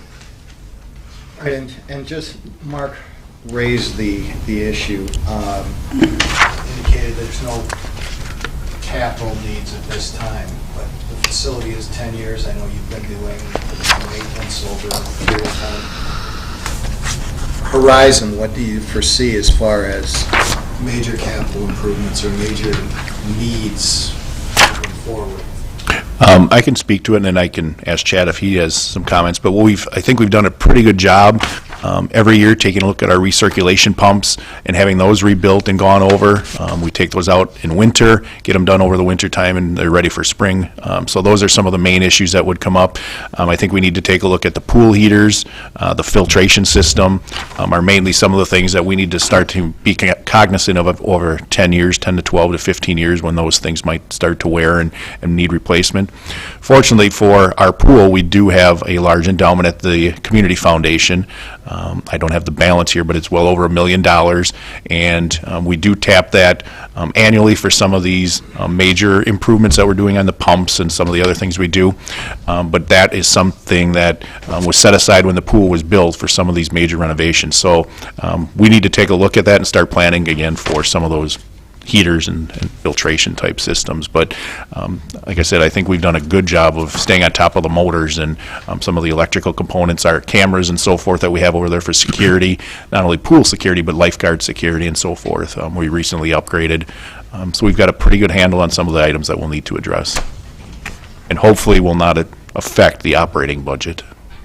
Do we also offer some financial assistance for family passes? Family season passes. So how much is allotted? Is that through the community foundation as well, or is that in our budget? That is. It's not shown in this budget. What we do is we work with Carlene at the Community Foundation, and actually the anonymous donor that I believe for the last 3 years has supported that program.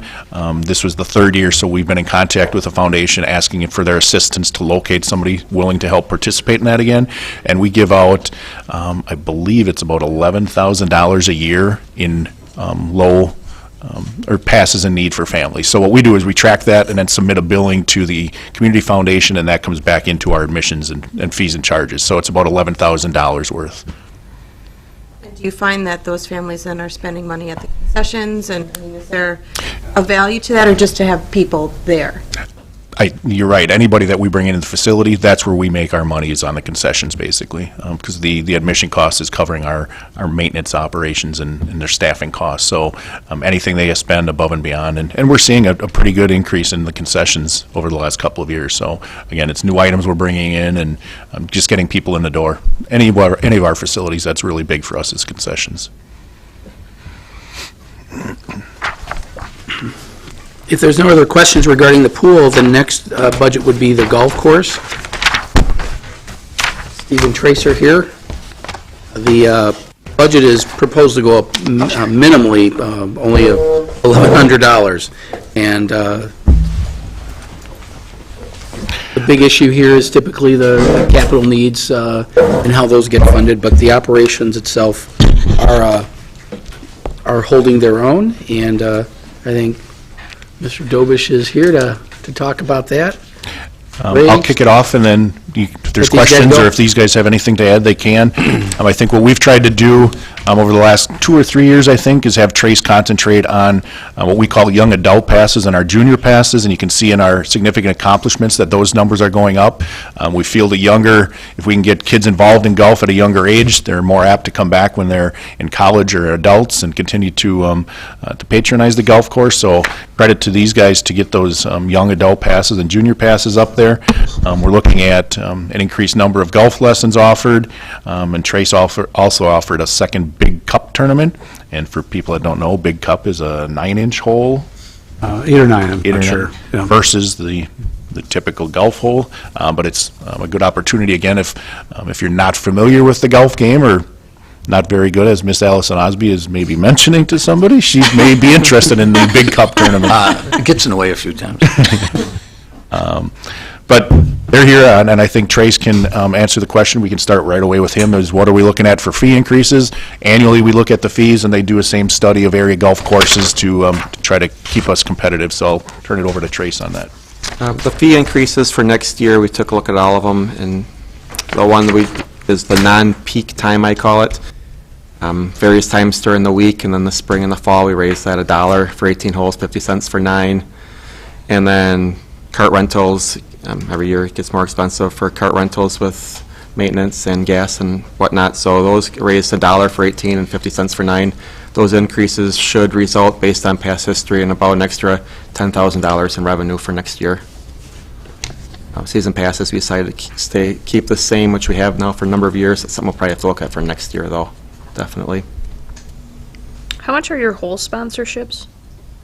It varies how many years they get and which hole, but it can, one year can be as low as $200, as high as $350. And then if they go out 3 years, then we net it down, so they save a little money if they go out, but then we also have them secured for 3 years. That was outside source prior to this year, and we took that over this year. We were only getting a percentage in the past. Now we're getting all of that money.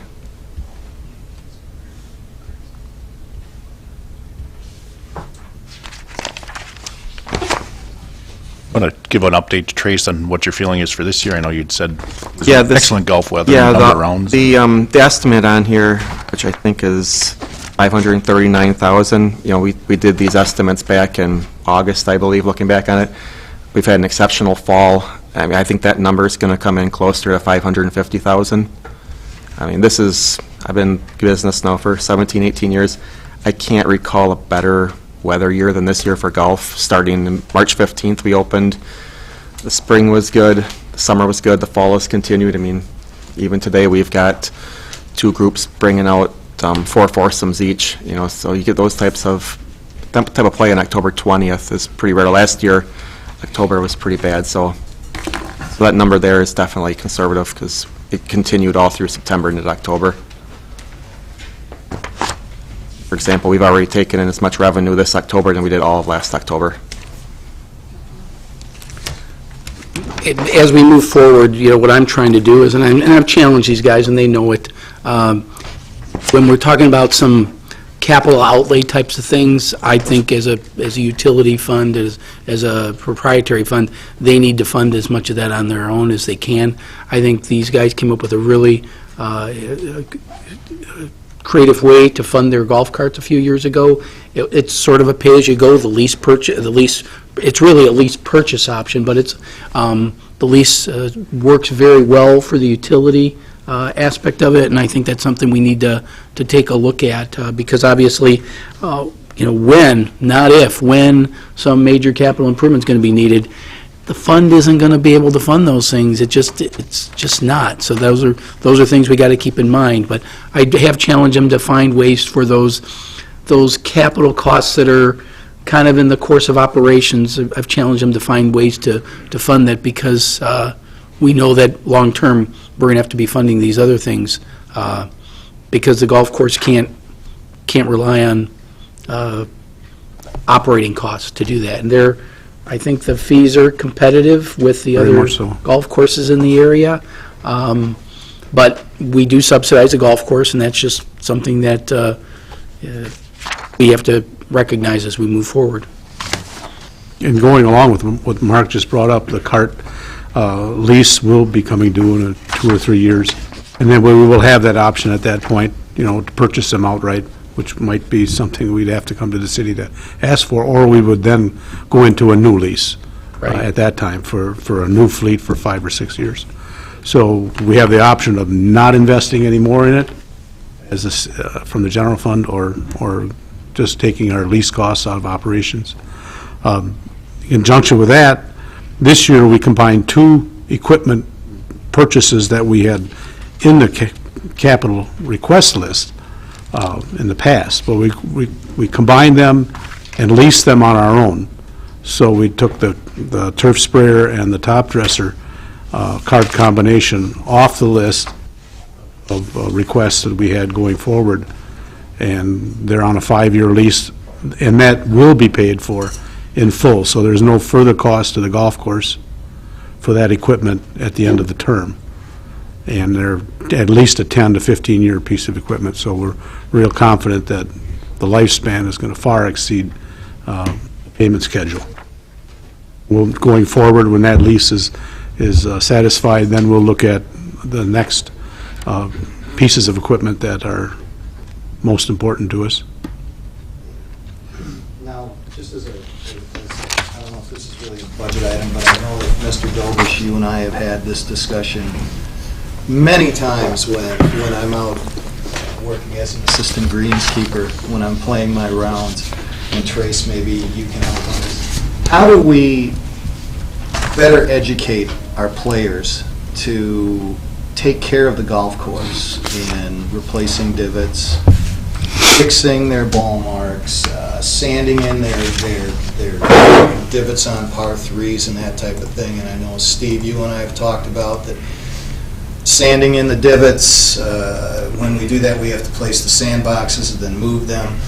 But, the thing is that we are trying to, and I got to admit, I mean, Muni is one of the best kept golf courses in the area. I mean, I don't think there's many that are in better shape. But the players need to take some ownership.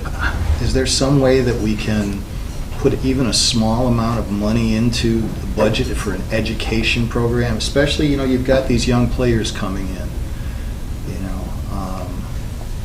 I guess. Just a thought, to throw it out there, because I know, like Steve, you and I talked, and that the sanding material for par threes, that's a special type of material. It costs more, and It's expensive product, but not so much so that it wouldn't get used, because we use it as a staff. And we have replaced those top dressing buckets on the tees for use. But I can only defer to Trace on the education side. I would say, yeah, we could put our ranger out more often and have him work with those less skilled at the game, or those that might need a little heads up on etiquette. But again, that's another expense that we are not now incurring. So we'd have to determine how many hours a day or a week we want to do that. And I understand it, but it's, it also costs us money to repair the damage done.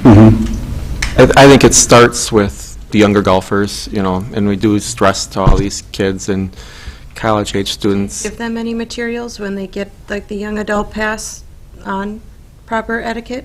Well, we could put together a little pamphlet for them, because that's where it starts, because unfortunately, once someone's golfed for 30, 40 years, it's going to be pretty tough to change some of their habits, I hate to say.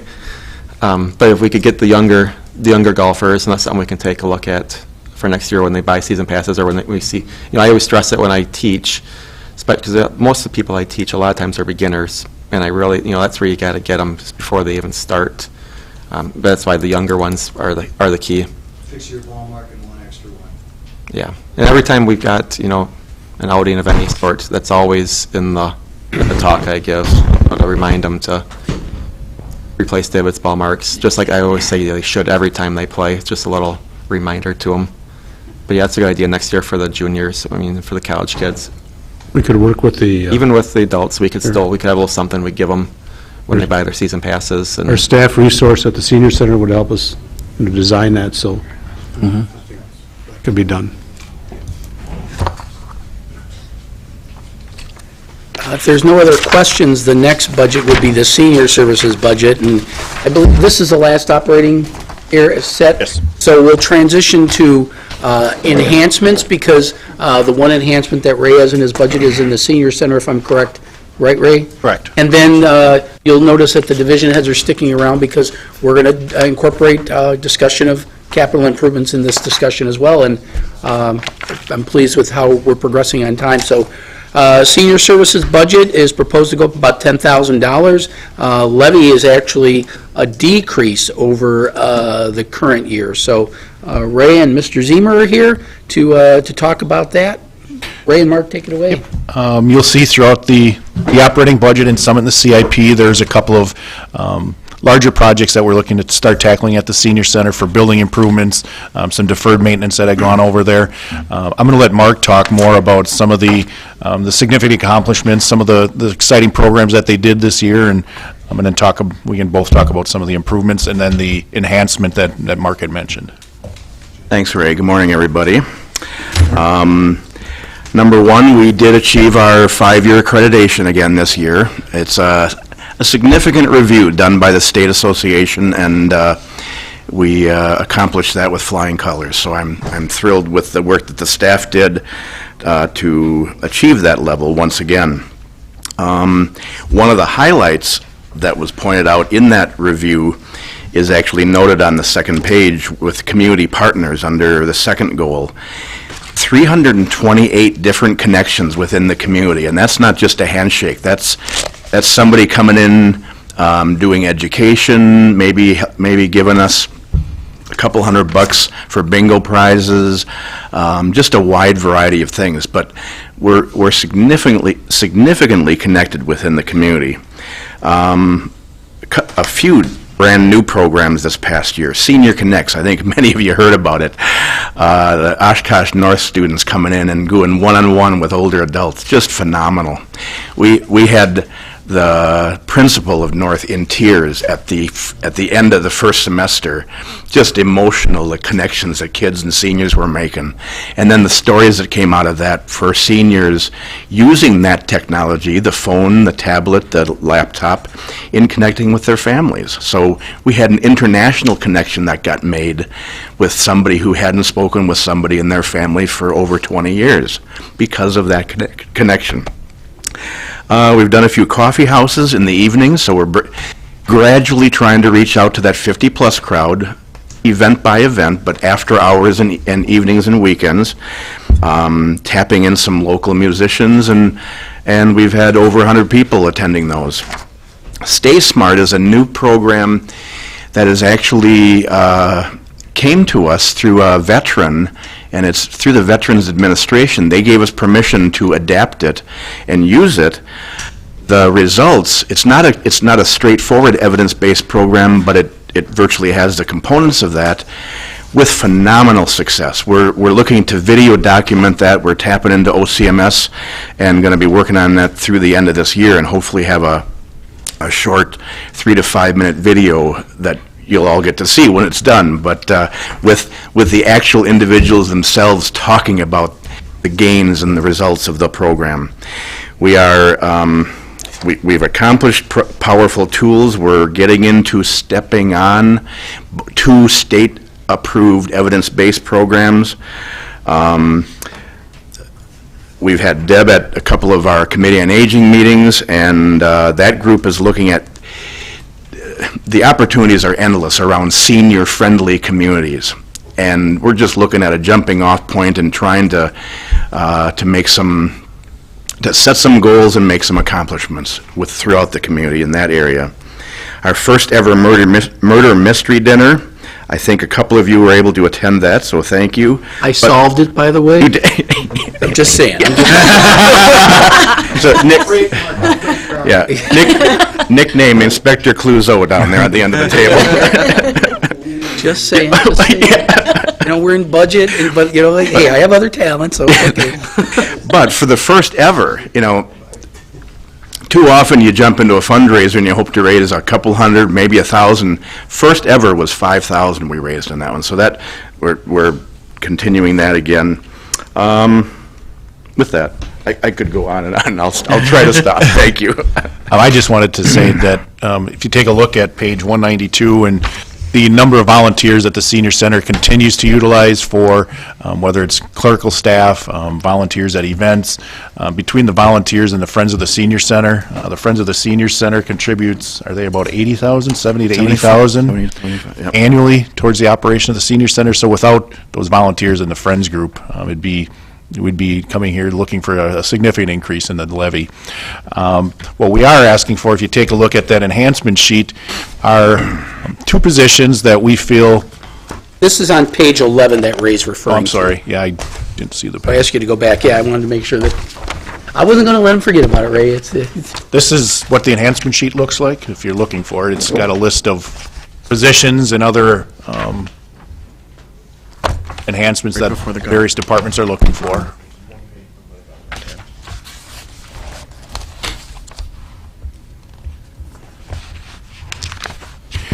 If you take a look under Parks, Senior Services, building attendant position, what we're looking at is the number of groups and organizations that either rent or use the senior center after hours. We've had some incidents over there where we feel we need a staff member on hand to secure the building, take care of any emergencies that might come up. In the past, they've utilized a volunteer for that. Mark and I have had some discussions along with his staff, and we'd feel more comfortable having a staff member there who's trained, a consistent staff member or 2 that we can rely on for those after-hour rentals and so forth. We're looking at some increases in the rental rates to cover that position. So you'll see after we talk about both of these that it'd be a net increase of 0. The other position would be a receptionist position. And as you're aware, there's 2 buildings at the senior center.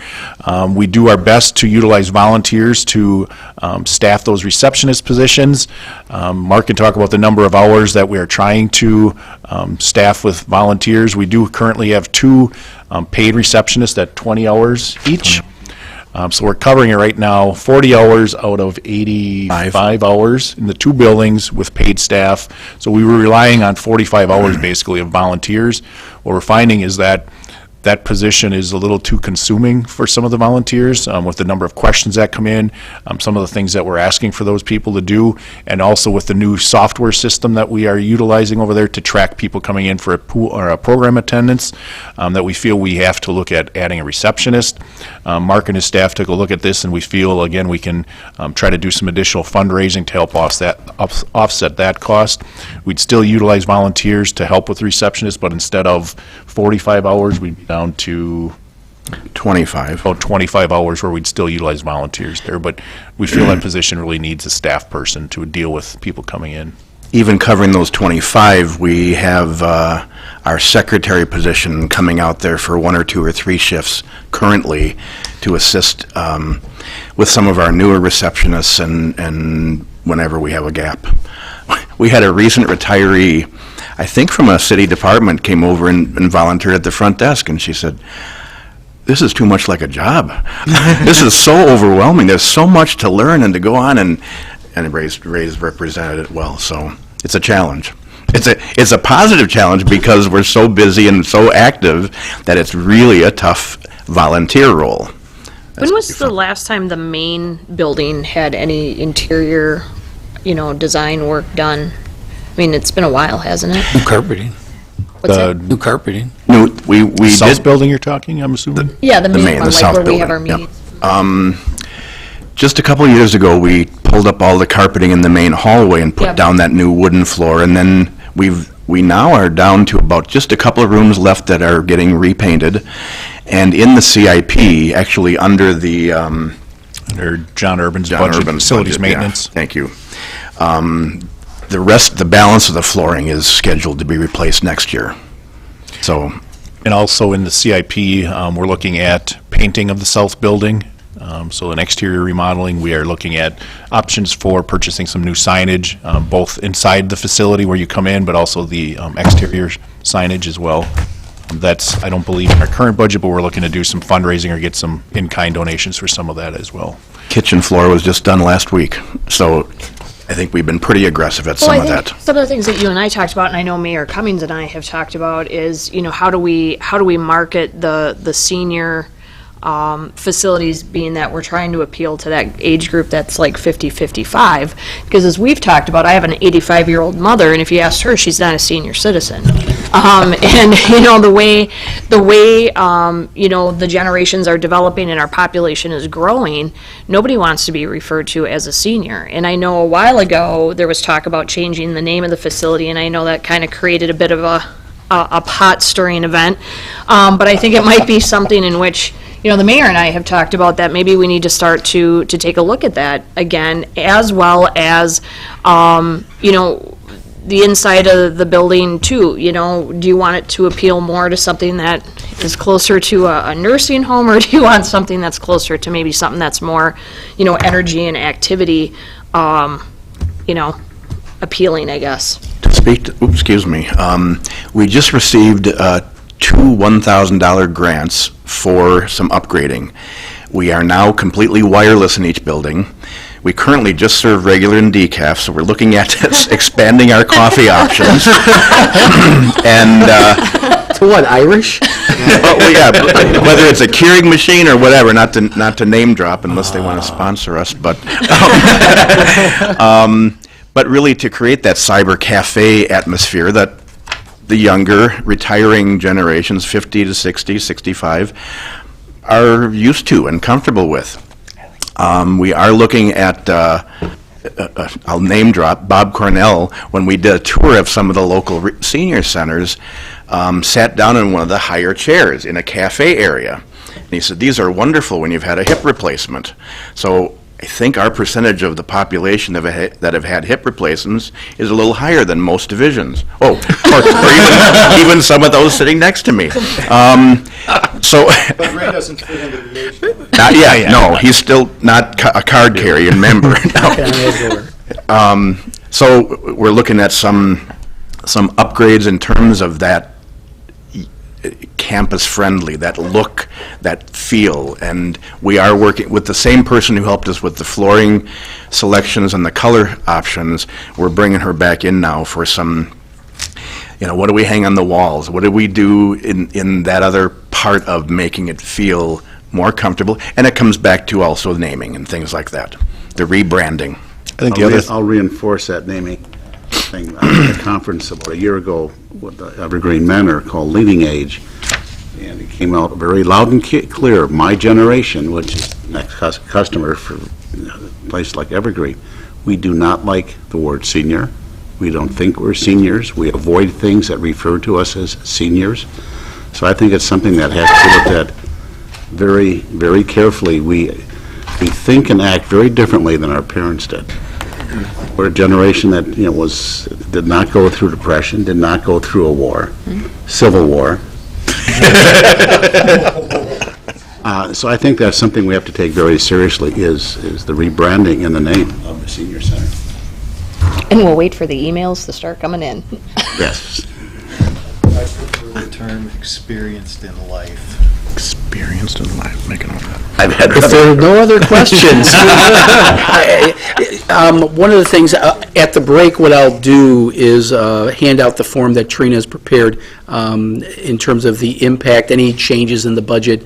Certainly, any enhancement requests would be incorporated in there, but This one, Ray's proposing, and Mark are both proposing to add positions, albeit part-time positions, but with an offset revenue. You can take a look at those, and that's sort of the tone that we want to set. If there's revenues, we have to identify them, have to legitimize them, so that they have to explain how they're going to do it. And you're going to see that throughout the day, the next 2 days. And I've got a form that Trina has ready to, when you want to say, yes, let's put that in, see what the impact is. Well, in this one, I want to use this example because the net impact 0, assuming that you are accepting of what's being proposed to help offset the expense. But that being said, it's proposed, what do we do if they don't get to those increased numbers? Then where does that money come from? Those, in this case, it either, with the senior center fund, there is a levy impact that we would have. So that's the risk that you run, and I think that's why Ray and Mark have to explain how they're going to get it, because some of that's I'm not against any of these, initially, but, when you're saying propose increased rental rates, what happens if we don't get that increased rate? And same thing within fundraising. I mean, those are all, they're all great ways to get there. But if we don't get there for some odd reason, how are we going to cover those costs? And where is that kind of is that in there, kind of just the miscellaneous side of the budget that, for 3,000 here or 4,000 here short, we'll just do a budget transfer?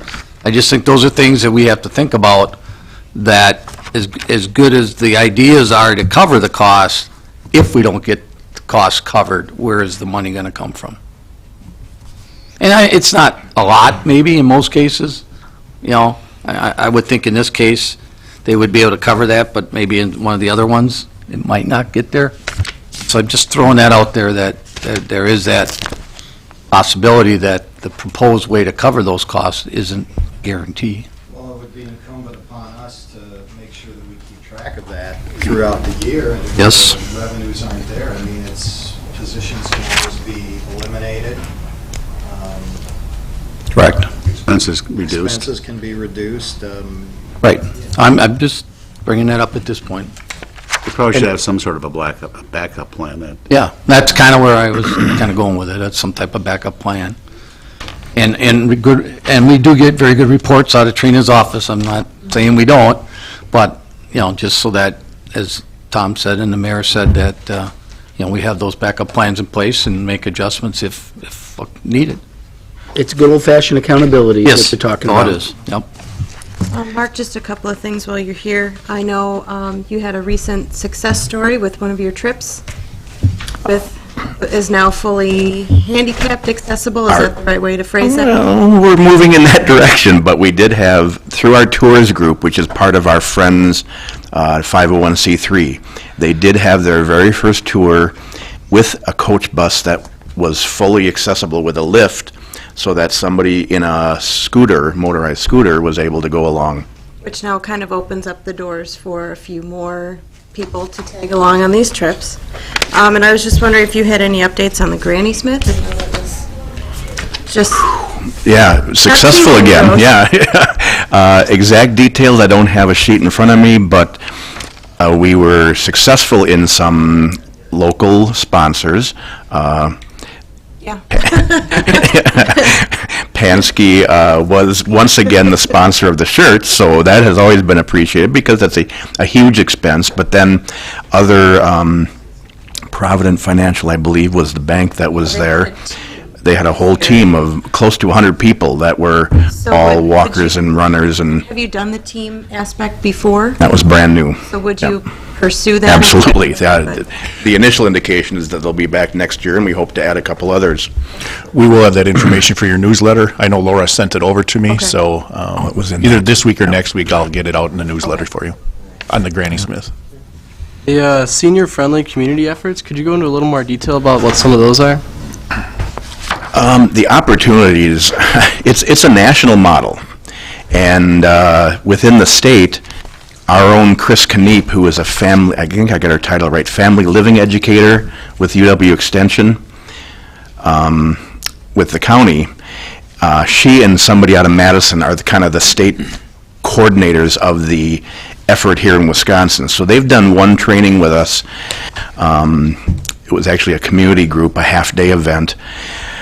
I think the model itself has about 25 different possibilities where you can make an impact. You know, just working with your businesses and helping them to be more senior-friendly in the width of the aisles, or providing additional assistance if they're able to do that, and making people aware of that. Some communities have a little sticker that's in the window that indicates that they'll go above and beyond in efforts working with older adults. Maybe the effort would be with transportation, working with Jim and his staff and trying to make even a greater impact to help seniors get from A to B, because the older we all get, the tougher it can be, especially when you lose your keys, and not lose them, but when the family, it's time to give them up, I should say, and you become isolated, and all those issues compound endlessly the challenges of growing older. Those are two of the 25 different opportunities. What the Committee on Aging is looking at is trying to identify where the jumping off point might be, where there could be some immediate success here in Oshkosh. So. Thanks. If there are no other questions on the senior center budget, that concludes the operating portion of the budget. Mr. Maurer has provided you with a summary that was of capital improvements that were prioritized by the Park Advisory Board. So I'm going to ask you to do a little shifting of papers, because there is, Ray gave you the summary, which I really appreciate, and that's also summarized in the CIP document. So I see you brought that. I appreciate that. This is on page 2016-32. I think most, if not all, of your CIPs. I don't know if there's any other pages in the public property section, but you'll see what the Parks Board had prioritized, all their CIPs 1 through 12, and you'll see the ones that made it into the 2016 budget. I'm just going to summarize on page 32. They're number 1, Menominee Park Little Oshkosh update. Number 5, Red Arrow Park restrooms. South Park Lagoons is on that list, and that one was number 2. And then Tech Miller Park lighting, number 8. You'll see that they aren't necessarily 1, 2, 3, 4. There's other factors. Funding source is a big part of that. And then also fitting in with $11.4 million, big ticket items, for example, Parks Department building renovation, which if I didn't mention it, Ray wouldn't talk to me the rest of the day. It's there. As I like to point out, you know, it's always been in the condition it's been in the last few years, but it wasn't until the Public Works facility was done. Now, relatively speaking, you noticed some of the imperfections in the building, as it were, but it's a legitimate issue, and it looked pretty darn good when it was next to the dump that was formerly the Public Works garage. Now you recognize that it does have some legitimate facility needs, but at $250,000, and we're still paying off a $19 million Public Works facility, it's a challenge, but Ray wouldn't be doing his job if he didn't have it on the list and didn't mention it. And then, of course, the big thing we heard from our residents in the park master planning is maintain what you got, city. And I think the Parks Board recognizes that, and everything you see in here, aside from the Parks building, is really taking care of what we already have. So with that, I'll turn it over to Ray.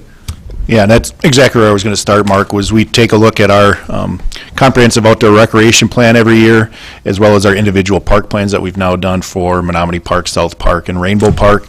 And those areas all have prioritized projects in those, and so what we try to do is list our high priority projects. The Parks Board then takes a look at, we give them the 5-year CIP, and we move things around based on, you know, the priority of projects.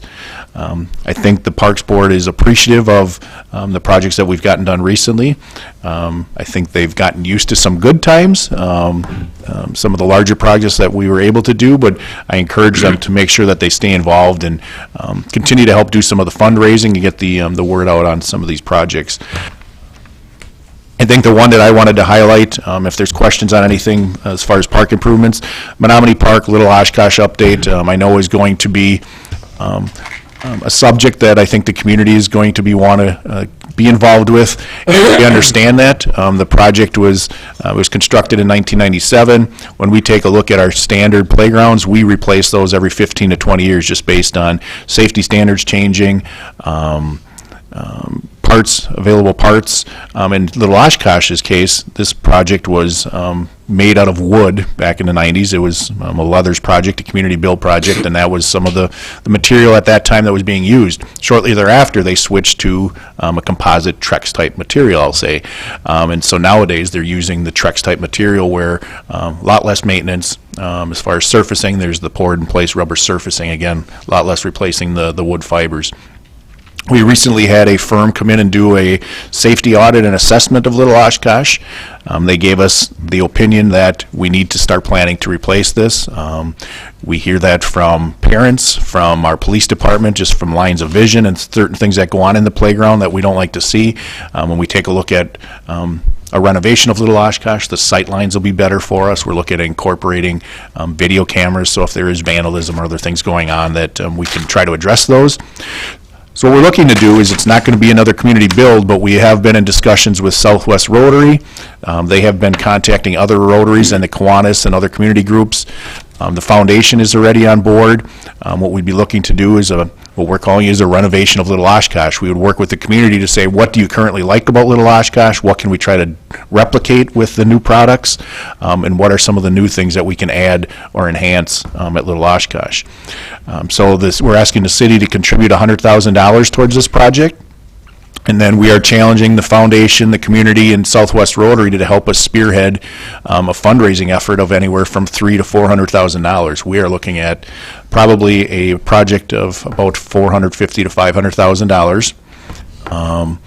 We already have some pretty good commitments that Carlene at the foundation has verbally received. Southwest Rotary is working with us to come up with a marketing plan. Again, they're looking to spearhead this with our department and the foundation.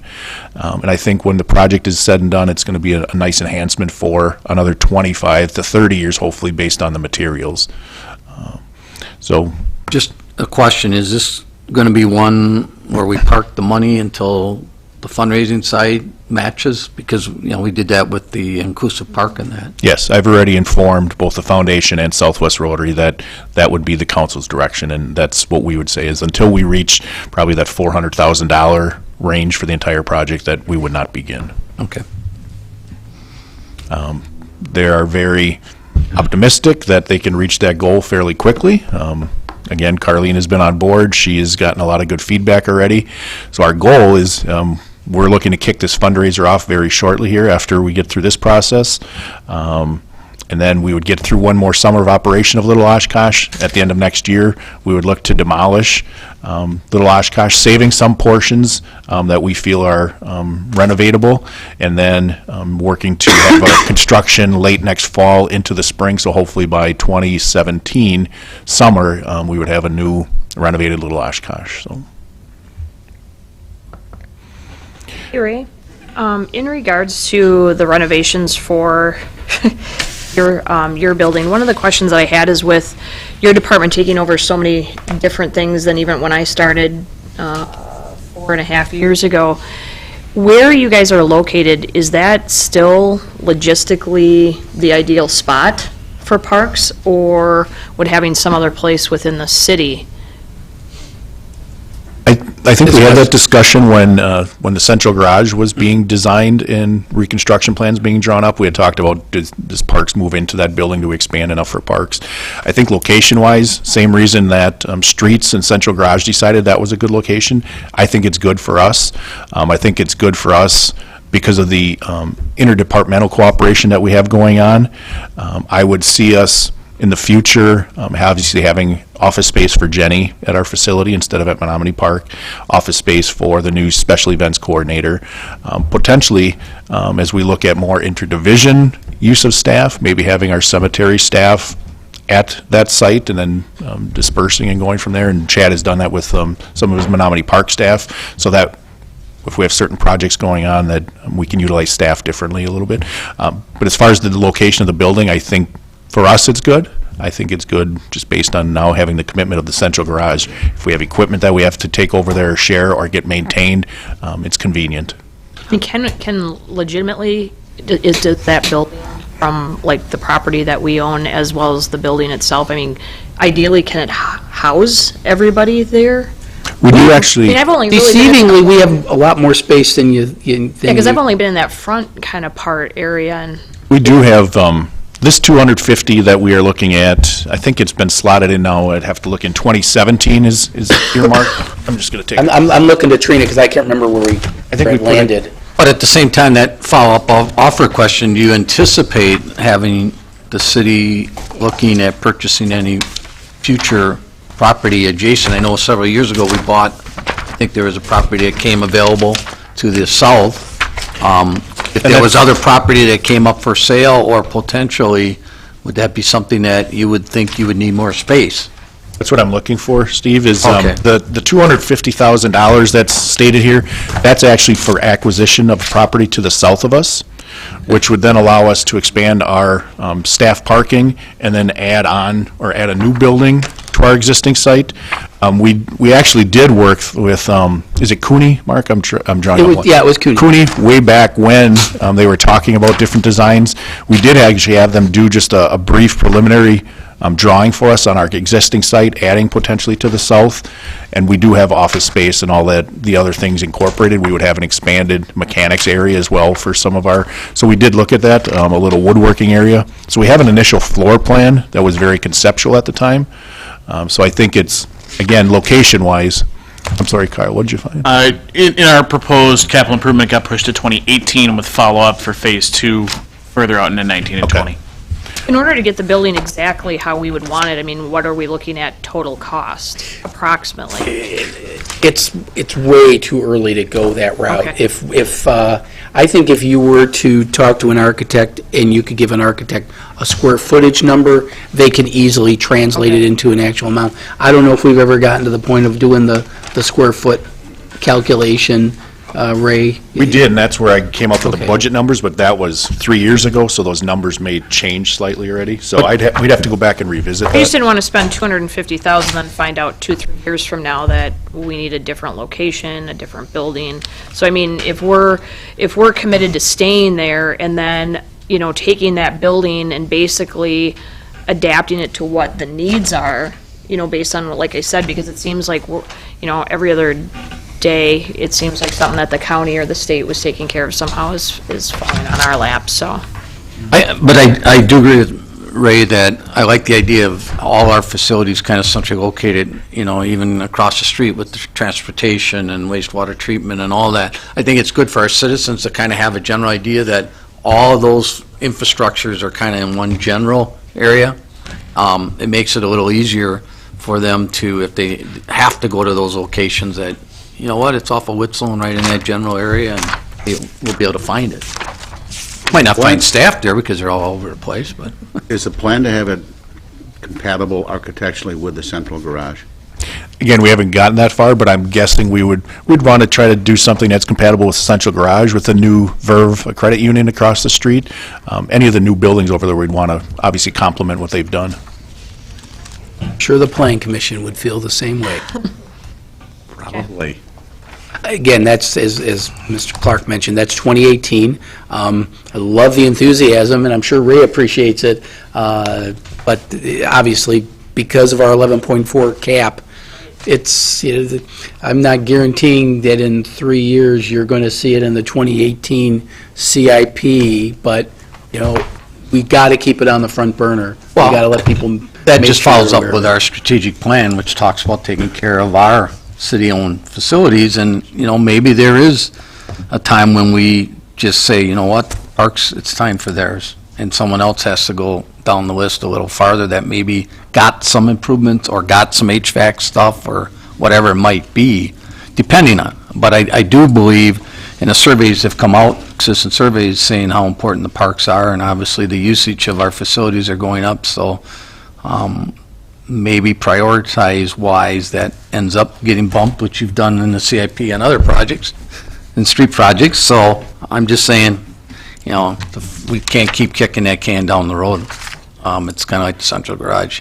Took 25 years to get that one done. And a lot of these things are, we see it in the stormwater utility, you see it on the utility side, but you're going to see it on this side too, is you do the design, and then it takes time, and then the funding, and the construction. So there's, if we push it too far down the road, if we push phase 1 3 years down the road, well, then phase 2 might be 5 years down the road. And then all of a sudden you're looking at, wow, we've had a building that was outdated in 2015, and it's now 2030, and we still don't have an upgraded facility, so.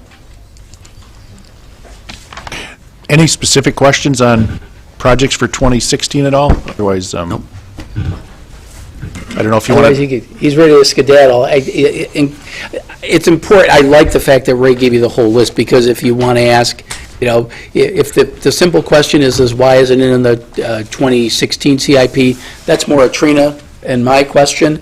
If it's more, give me details about the project itself, its need, value, that's probably Ray and his staff that can answer that. But you can see that, you know, there's some really good projects that didn't make it in 2016. I wouldn't, when you think about the park master plan and what the residents said, maintain what we have. Ray and the Parks Board absolutely delivered on that message. And you can see, you know, lighting, the tennis courts at Menominee Park, for example. If you're not a tennis player, you don't appreciate it, they're pretty ready. Now, is one of the reasons it didn't go up as high on my list is because I know that tennis isn't as a great demand as it used to be. However, North High has some of their tournaments at that facility, so you can't ignore the fact that it is still used by some segments, although not all segments of the population. And that's whether it's golf or pool or tennis. You know, parks and recreation have niches that fill everybody's needs. Our goal is to make it as available as possible to as many people as possible. But if you're a tennis player, you know that those courts need to get redone. I know it's a future discussion, but wouldn't that, just what you just said, and even the golf course where the school district is using those facilities, that when there are some improvements that need to be done, that they could help offset some of the cost as a partner to the use of the facility? I know do we charge rent for, like, the teams to use the golf course? For the golf course, yes, not the tennis course. Not the tennis course, okay. But, you know, we have a good working relationship with the school district. You know, they help us at the Pollock Water Park with the lifeguards. They do the softball diamonds and those types of things. I'm just thinking that as we get into some of these improvement things where the school district is using our facilities, that they maybe help in some of the cost of repairs or replacements. I could just comment real quickly because I had a meeting with a PTO group from Carl Traeger wondering if the city can help contribute towards a playground over there because they consider that their neighborhood park. So I think we need to be careful what we wish for and look for, but I understand where you're going, but I think there could be some two-way street there. Yeah, so. I agree.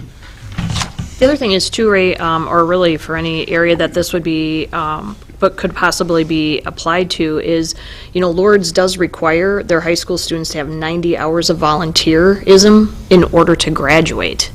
So, and I noticed that I don't remember seeing anything on their approved volunteer list that had anything to do with the city. Just saying. So. Thank you. Thank you. Well, Valley I know Valley Christian has the same requirements. Yeah. And I think actually the high schools do too have a little bit of that community. That's kind of that program that Mark was talking about at the senior center is I don't know if it's connects, but it's required for there's graduation, but 90 hours is required in order to graduate. I don't know if And that's that high in the Oshkosh school. It's a strict, hard, fast rule. Yeah. So. It's good.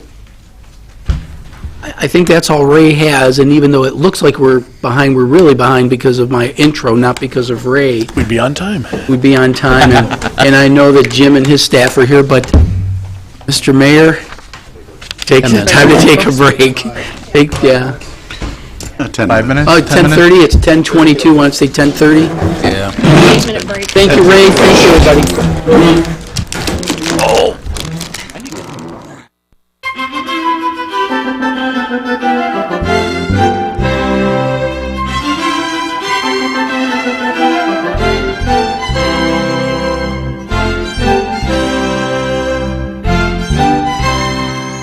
The Oshkosh Common Council is currently in a break. Please stay tuned for continued coverage. For broadcast times of local government meetings, check our website at oshkoshcommunitymedia.org. You're watching City Cable 10, your source for government programming in the Oshkosh area. Simulcast on 101.9 FM WOCT and streamed on the World Wide Web at oshkoshcommunitymedia.org.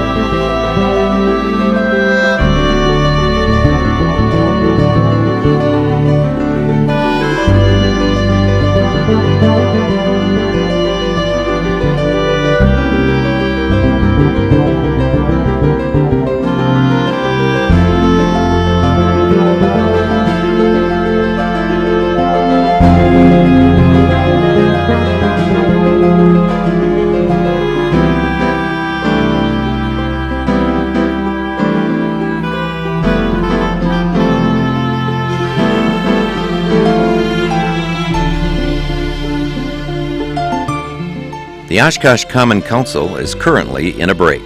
Please stay tuned for continued coverage. For broadcast times of local government meetings, check our website at oshkoshcommunitymedia.org. You're watching City Cable 10, your source for government programming in the Oshkosh area. Simulcast on 101.9 FM WOCT and streamed on the World Wide Web at oshkoshcommunitymedia.org.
The Oshkosh Common Council is currently in a break.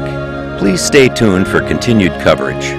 For broadcast times of local government meetings, check our website at oshkoshcommunitymedia.org. You're watching City Cable 10, your source for government programming in the Oshkosh area. Simulcast on 101.9 FM WOCT and streamed on the World Wide Web at oshkoshcommunitymedia.org.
The Oshkosh Common Council is currently in a break.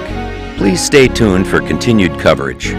For broadcast times of local government meetings, check our website at oshkoshcommunitymedia.org. You're watching City Cable 10, your source for government programming in the Oshkosh area. Simulcast on 101.9 FM WOCT and streamed on the World Wide Web at oshkoshcommunitymedia.org.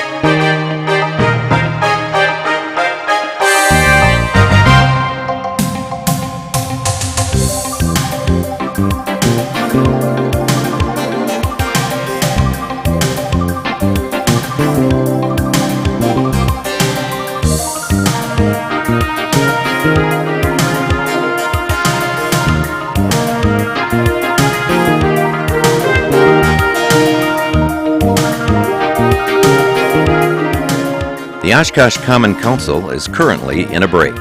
Please stay tuned for continued coverage.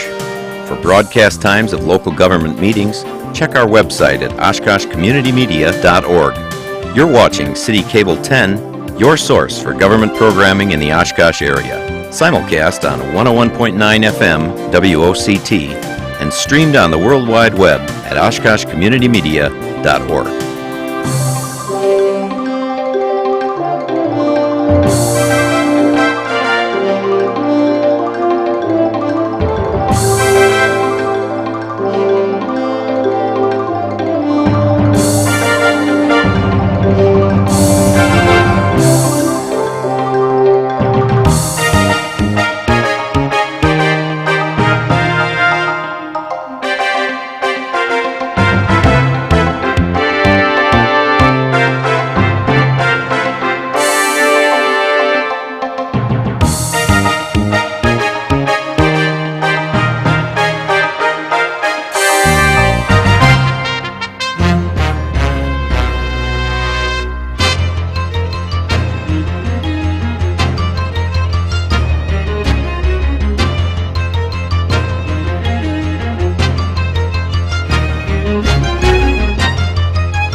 The Oshkosh Common Council is currently in a break.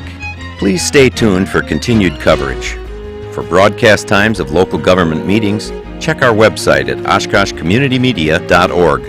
You're watching City Cable 10, your source for government programming in the Oshkosh area.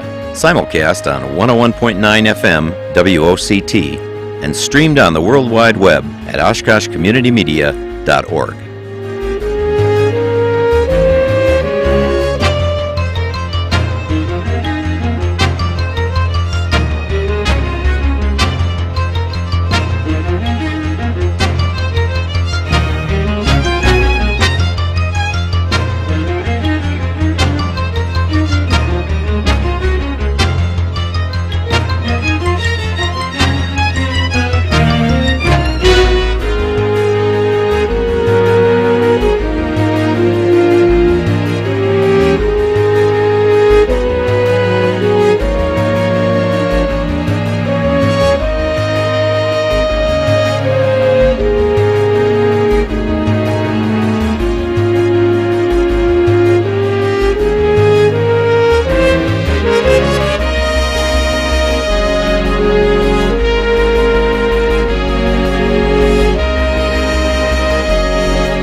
The Oshkosh Common Council is currently in a break.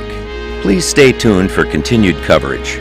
For broadcast times of local government meetings, check our website at oshkoshcommunitymedia.org. You're watching City Cable 10, your source for government programming in the Oshkosh area. Simulcast on 101.9 FM WOCT and streamed on the World Wide Web at oshkoshcommunitymedia.org.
The Oshkosh Common Council is currently in a break.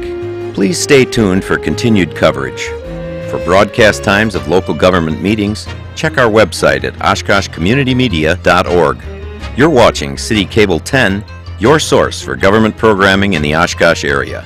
Simulcast on 101.9 FM WOCT and streamed on the World Wide Web at OshkoshCommunityMedia.org.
The Oshkosh Common Council is currently in a break.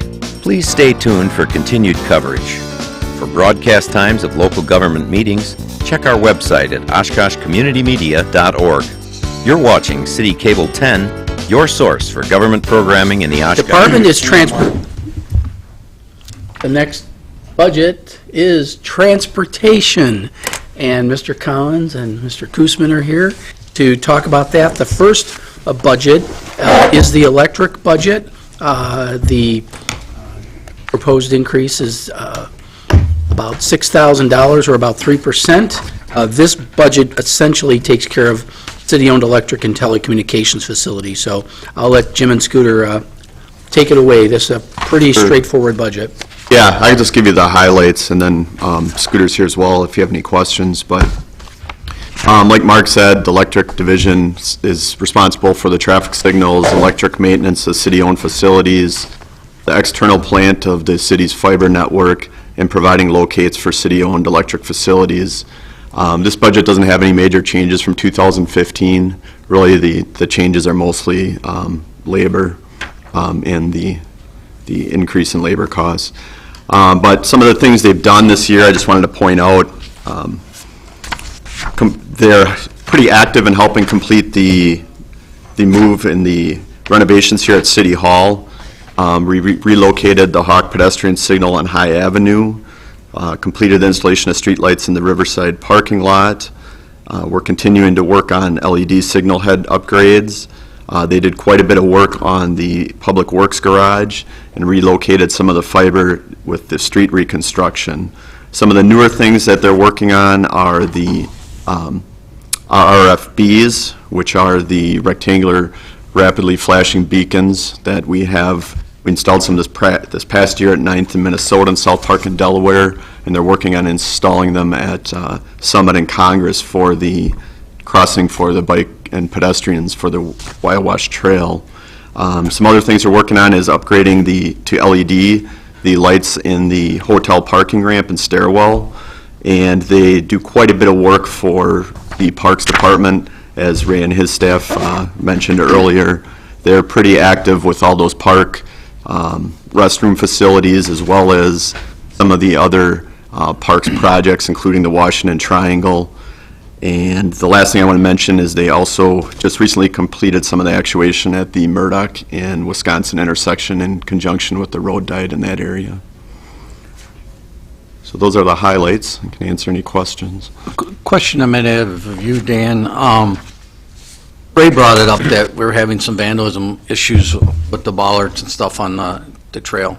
Is there any type of lighting we could buy that would be maybe less vandalism or more vandalism proof, I guess? That was a discussion we had a lot of years ago when those were chosen. Again, bollards are problematic. They're problematic just to begin with because no matter how good you build them, right, they're going to get damaged. I mean, the ones around the convention center, just as an example, they're a lot sturdier bollard, but we're having constant issues with them also. You know, people like to kick them, people like to, and part of the problem with the river walk is, even though we have cleats for boaters, you see a lot of boaters tying up to them, you see a lot of fishermen duct taping fishing poles to them.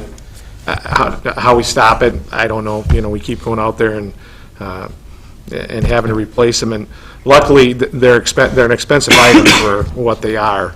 But we have been able, again, the city welder has been able to rebuild quite a few of those for us, unless they're really beyond repair.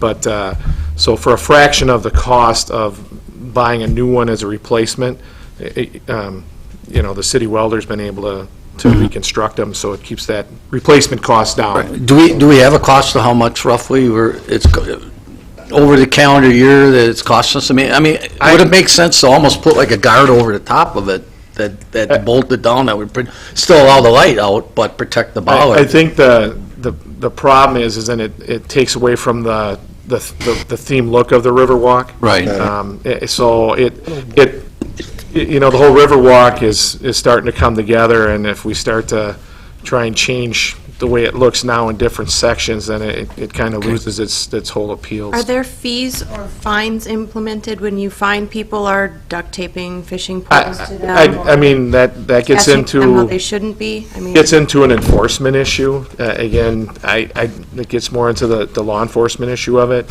If you see it, you call it, get an officer down there, and the second you turn your back, they're gone, they put it back in. So I don't know if there's an ordinance that says, if you get caught doing it, we're going to fine you, and how enforceable it is. That I don't know. Police is at 8 o'clock tomorrow morning. Okay. Scooter does some really good stuff, but being a cop is not one of them. And it's truly and how much time we actually spend on it.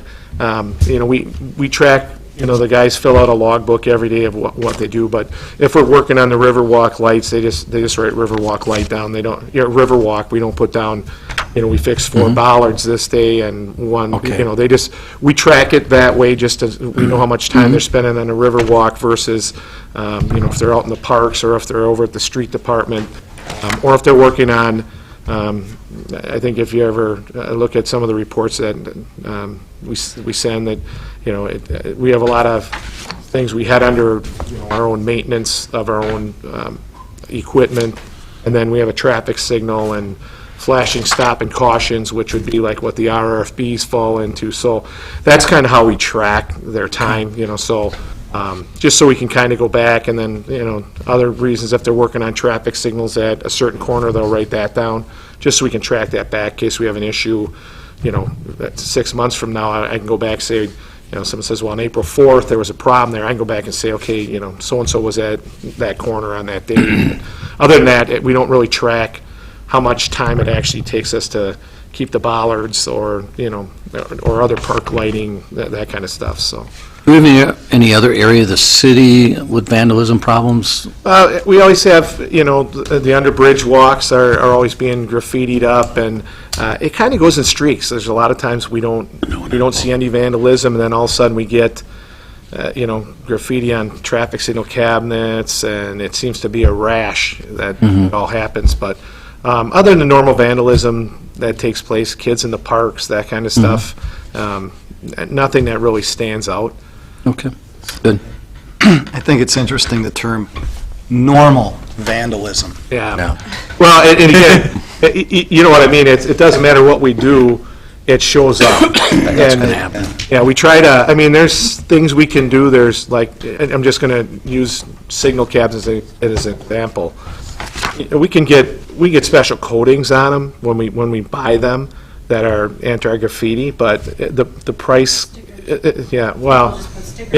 the price goes, believe it or not, the price of that cabinet goes from being fairly reasonable to being really expensive. So, and quite honestly, I shouldn't say, but quite honestly, paint and markers, we found the best product to get them off is Cutter's Bug Spray.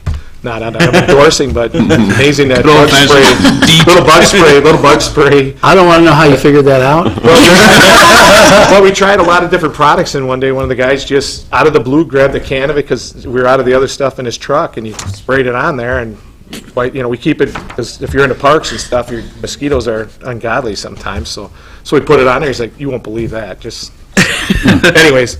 So there's things you can do, but you're always gonna get the vandalism.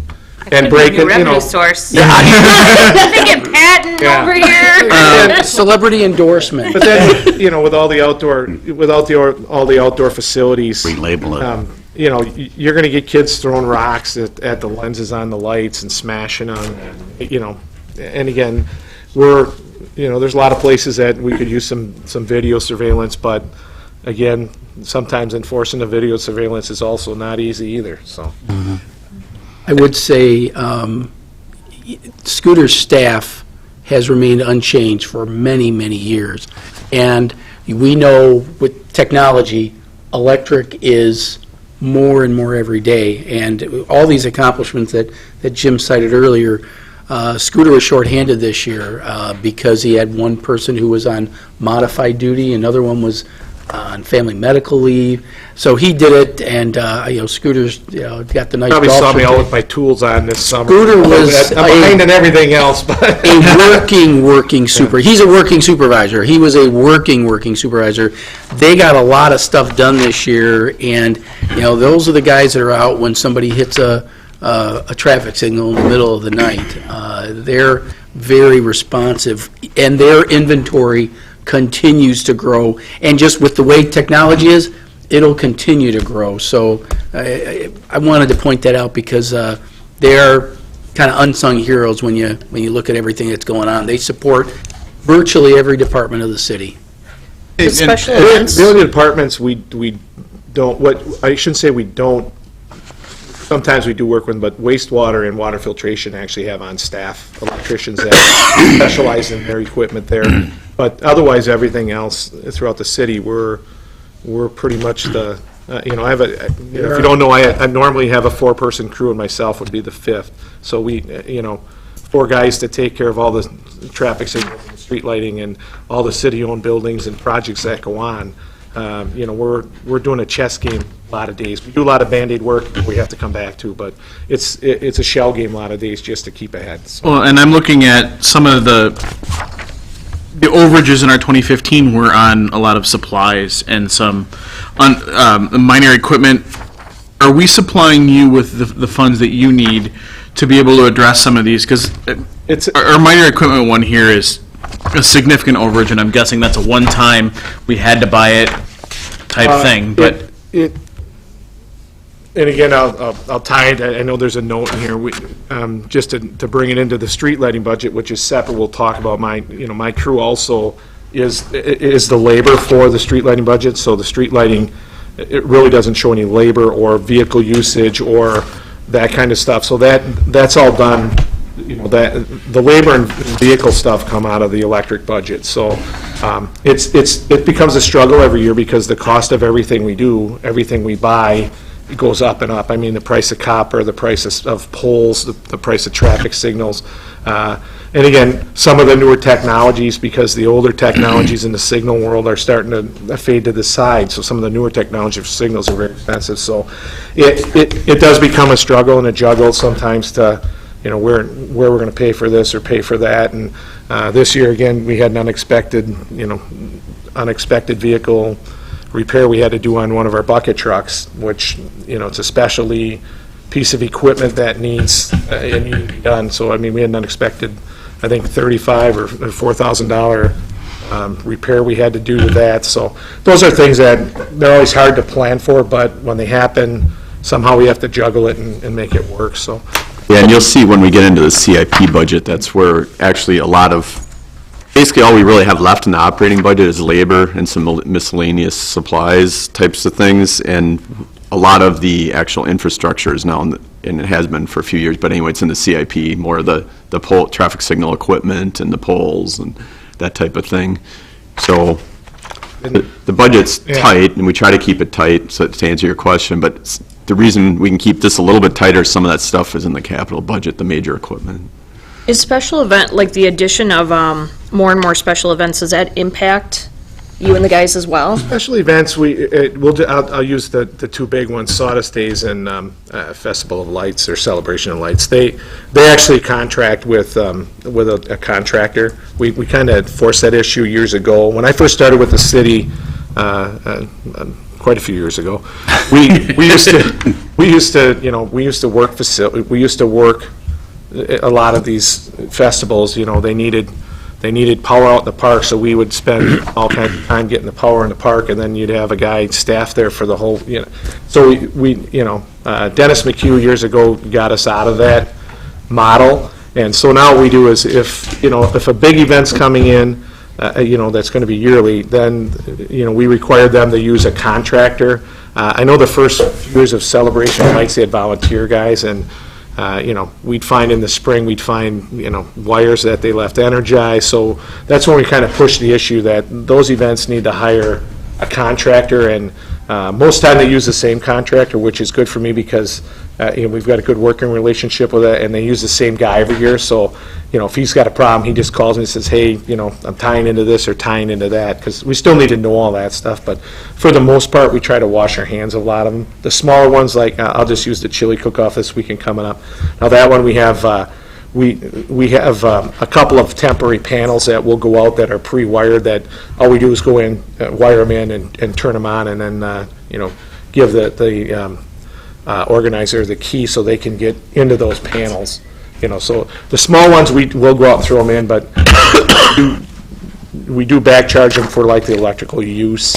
I calculate out what John Park's meter may be, and then for that day, I can get daily readouts from the utility, and then say, okay, we got a big spike on Saturday, to be an example. We get a big spike on Saturday where we normally use a kilowatt of electricity this day, and on that day we use 10. Well, that means, we need to charge that event, 10 kilowatts of electricity. So we figured out, it's not a whole lot of money, but it's still something that has to come back to us. And years ago, years ago that was just absorbed in budgets. We're now, like Festival of Lights, I come up with a number and I get it, so Ray knows what they were using out there, and they're pretty good about paying. So, but like I said, years ago, none of that stuff was back charged where it is now. I think to Kyle's question, I think if you, the one item is, it looks like it's over, but traffic signal materials is down. I think it's just a flip-flop in coding. So for this year, because it was charged off to minor equipment, but they balance each other out. And I know I drive someone nuts when I do this, but most of my material I buy from now until the end of the year is when I'm purchasing a lot of my materials. So a lot of stuff, I try to look at how many traffic signals or street lights were knocked over, and then try to just order what we need back. So, we have limited space. I think the newer council members have toured our building, and I have a lot of big, people don't realize what a 30-foot pole laying on the ground looks like, and when you have a lot of them laying around, it takes up a lot of space, so we're pretty cramped. So, but anyways, so. Except for that chunk out. That's what I'm saying, Andrew. I'm just. So towards the end of the year, I try to figure out what we actually need. And I don't like to buy things and leave them in the warehouse for 10 years, because we had money left. I try not to operate that way. I try to just do what we need. On a different question, you have a small department, and it sounds like most of your electricians have been there for an amount of time. With Act 10, do you anticipate having any trouble finding new electricians? It's a specialty. We're going to be looking for one here very shortly. We just had one decide to take a different job, which and he was a longer term employee. The Act 10 definitely makes it harder. Mm-hmm. Again, we're paying. I guess we're looking at the mark, but I think we're going to reevaluate that again. Yeah, that's one of the, that market has to get evaluated, and we haven't dipped into that market on scooter side in quite a while, so. And again, it's one of those things that the street market is higher than we're paying, but there's some job security, there's other things. So we're gonna test the waters here to find out. Because they have to be, licensed electricians, obviously? You have to be a minimum of a journeyman. We don't require a master. I'm the only one in the department that's required to be a master, so. Okay. But one of my other employees is a master. Again, then it stops him from going to get a master's. A master's is better than a journeyman, but we would definitely require at least a journeyman. Okay. Because again, I think Jim and Mark kind of hit it.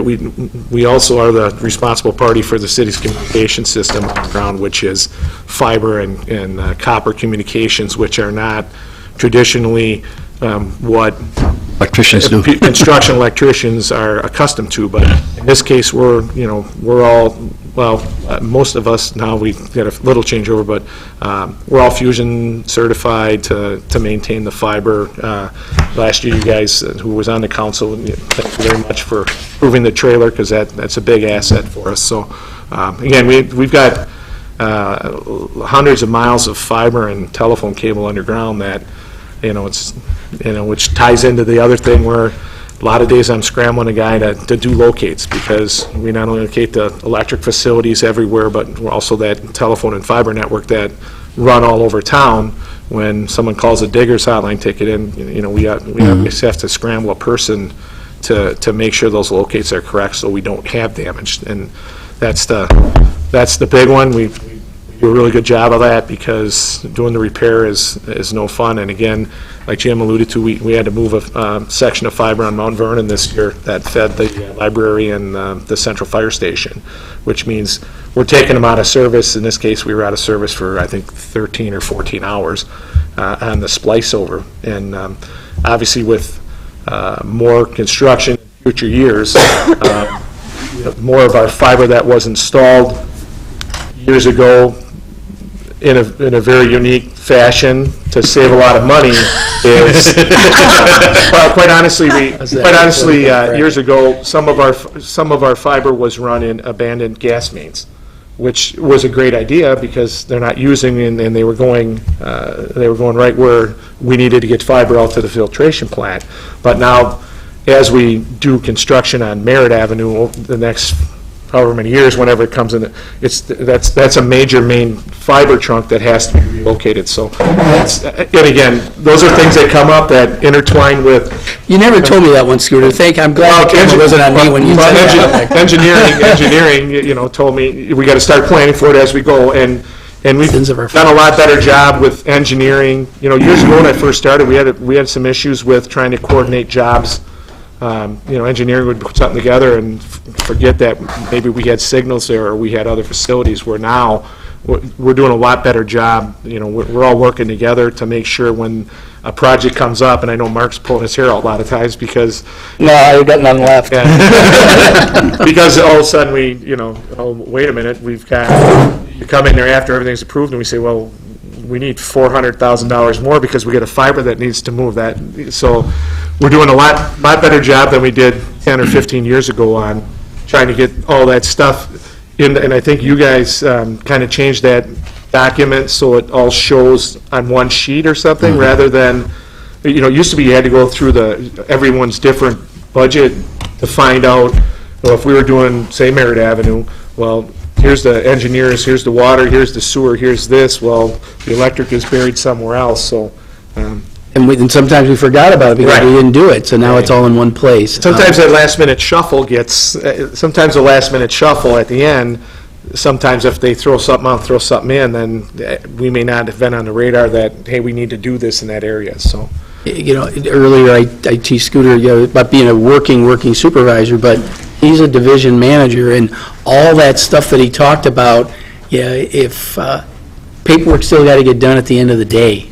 And when he made all those changes at Merritt and Merritt and Mount Vernon, they got to get put back in so that 10 years from now, when somebody's doing a locate, that they're back there. So, being shorthanded and getting all this stuff done, the paperwork at the end of the day still needs to get done. Like I said, I think I'm the only person in my position in the city that does not have a support person. So, when paperwork comes from me, it's billing for accident knockdowns, those type of things. That's all stuff I do on top of trying to keep everything else flowing. So, if there's no other questions about, I'm sorry, I didn't want to cut anybody off.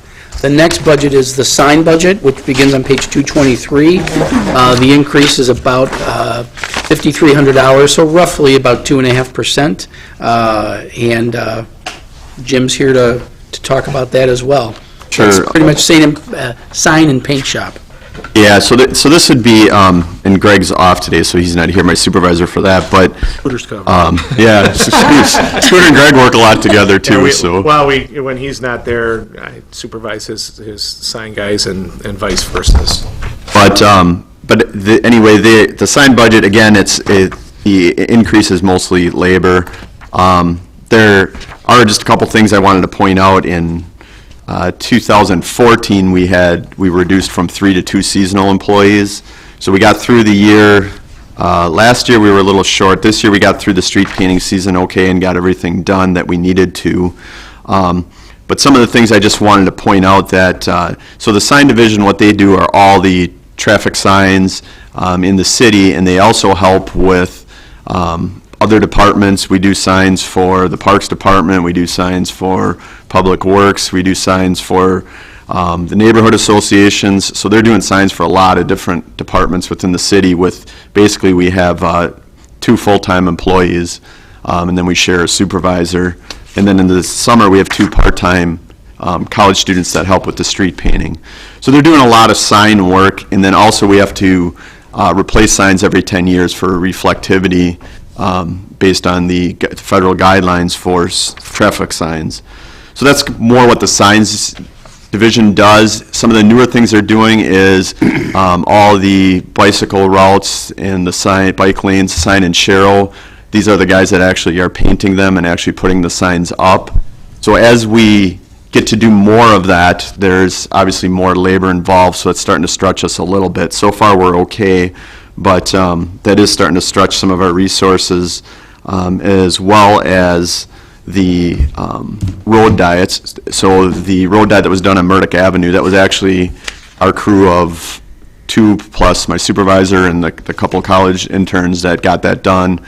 We save a ton of money by doing that stuff in-house. I've actually got quotes from contractors, and we probably got it done for 1/5 of the cost by doing it in-house. So these guys do save us quite a bit of money. In the future, as we do more bike lanes and if we do some more of the road diet concepts, we might need to look at our resources. But for like I said, for now, we increased the budget a little bit last year for the street paint, just because we knew we had some of those things coming up. So it's a pretty flat budget for this year. I guess those are the highlights. If you have any questions. Jim, on your key performance measures, under the number of signs repaired, your little note says it's decreasing due to the install process has improved. Can you sure. explain Yeah, the process now? they actually have improved on the process that they used to install the signs. In the past, we were having a lot of issues with, for instance, some of the brackets they used weren't as durable as we would have liked. So they were going out there and repairing signs and the brackets a lot more than we probably want to be. So now we have some sturdier brackets that we use, and the signs have been staying up a lot longer than they had in the past. So we're basically finding that as we're using the better equipment, which might be a little bit more in the short term, it's actually lasting longer, and it's decreasing the amount of repairs that they have to do.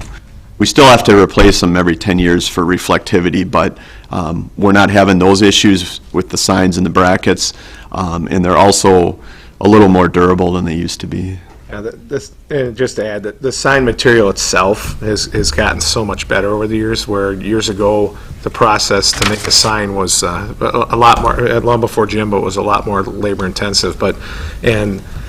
You were lucky to get 10 years out of a sign, where now, like I said, the newer material really, it does a nice job. I'm talking about the actual sign material itself, the aluminum blank, and I think some of you have seen the process if you've been over, but so that material's gotten a lot better, and the signs actually last. But again, on the backside, then, like Jim said, we're bound by the other rules that every 10 years those signs have to be replaced. I think maybe if I don't remember correctly, there is a very, very, very, very expensive piece of equipment you get that you can hang on the sign, and you might be able to get one more year out of it, but the cost for the equipment does not justify, if you were a contractor and you were selling that service, then you by all means buy one, but it's like, yeah, it's not cheap. yeah, we've looked into that. It's, I can't remember the technical term, reflectometer or something like that, but it measures the reflectivity of the signs,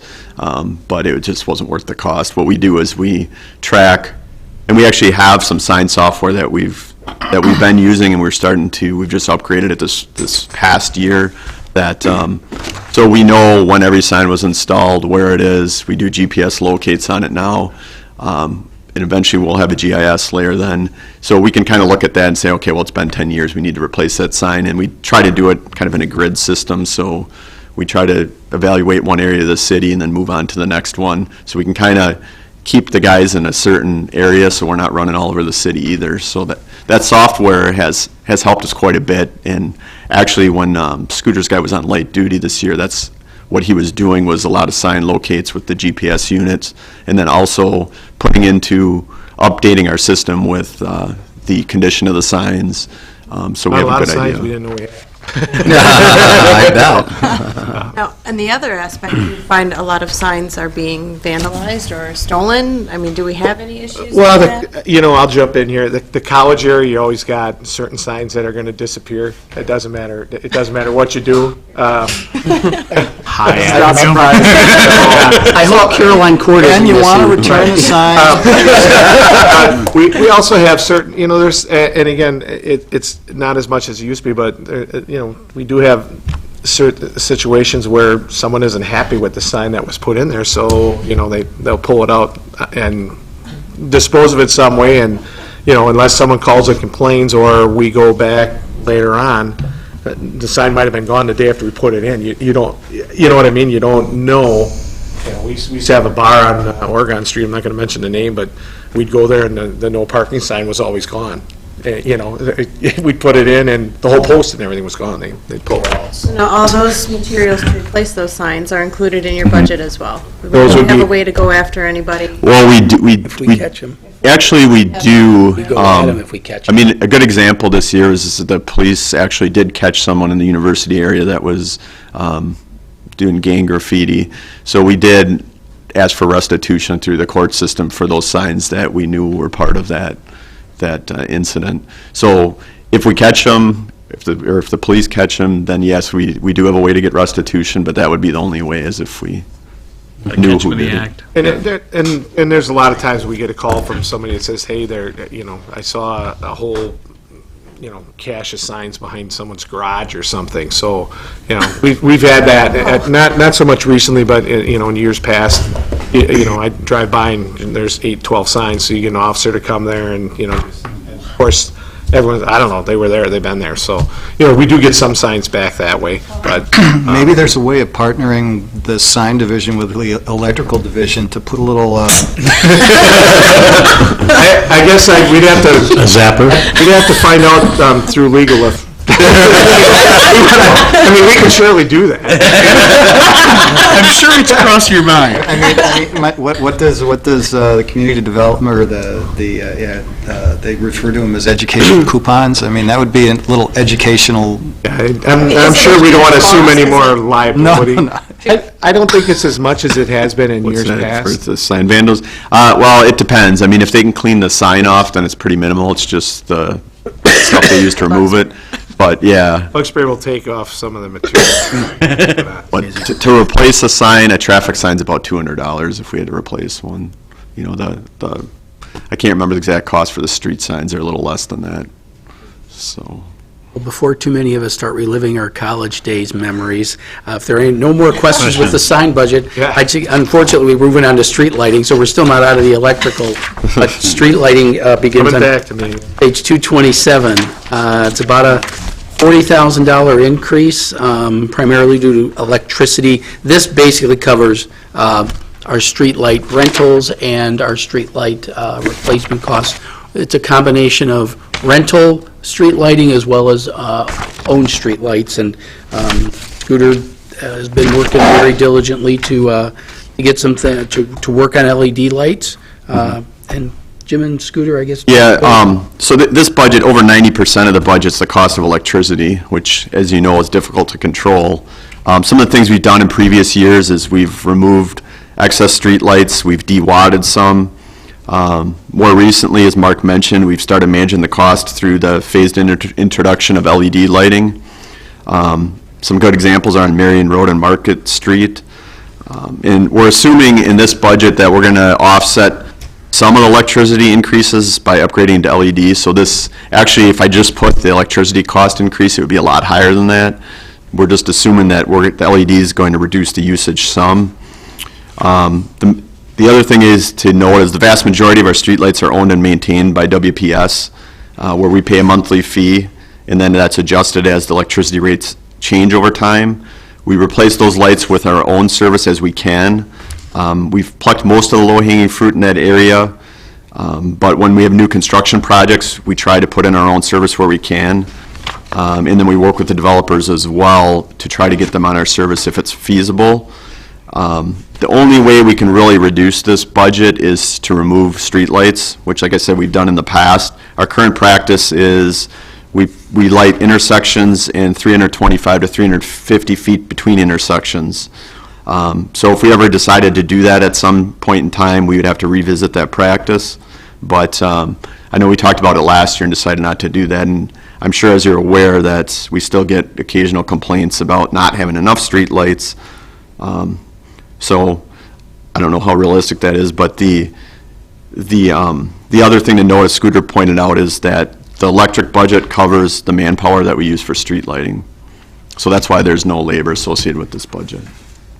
Just to go back to that comment you made about working with the developers, when we do a subdivision goes in, like we got a couple new ones going in off of Jackson and that, when they pay for the street pole and the light to put in there, do we maintain that then, or what's the agreement there? Well, there's a couple of things we do. We try not to contract any new lighting with the utility, just because it adds to our cost. Yeah. And it's a yearly cost from now until whenever we decide that we don't want that light there. So we use it sparingly. We still have to use it in certain locations because there's a break-even point to, if we put in our own light, there's additional costs associated with it, so if a developer's coming in and what they're proposing only requires 1 or 2 lights, then we actually, public service, I'll call it wins, we lose. So just because of that break-even point, because you have fees that you have to, are associated with put one light there. This is what it costs to put the equipment in to light that light.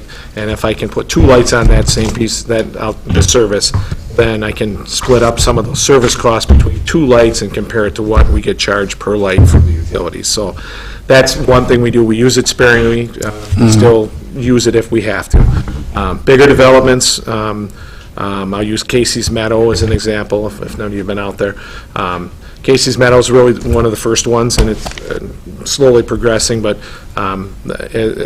as that developer is increasing that development, they're also putting in an underground system and light bases that we eventually, when the time comes, will put they're buying the light poles the first time, and we install them, and then we maintain them. So through that developer's agreement, that's the model we're going with, is if a developer wants to open up a development, we don't want to have all the utility lights in there to increase, because if we actually looked at the real dollar amounts, what it costs us to light an LED light compared to what public service charges us, there's a huge difference. So that's the model we're going with, is the developer is burdened with the cost of putting in an underground system that we're going to maintain after it's installed, and it gets put in per our specifications, So that's the model that we're going with.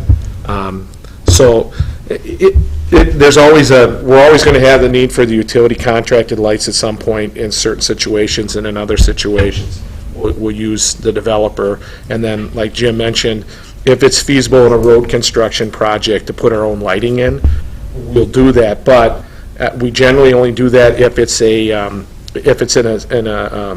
TIF district, where the capital cost is done over years, because otherwise, to do it, depending on a street, you might have to have another on top of what we're doing. We may not have to have another $125,000, $150,000 to put in our own street lighting to eliminate the utility lighting, but, then it comes into the CIP. So, again, we look at it in every project. Is it feasible for us to do? Is it a two-block? Is it a two-block situation?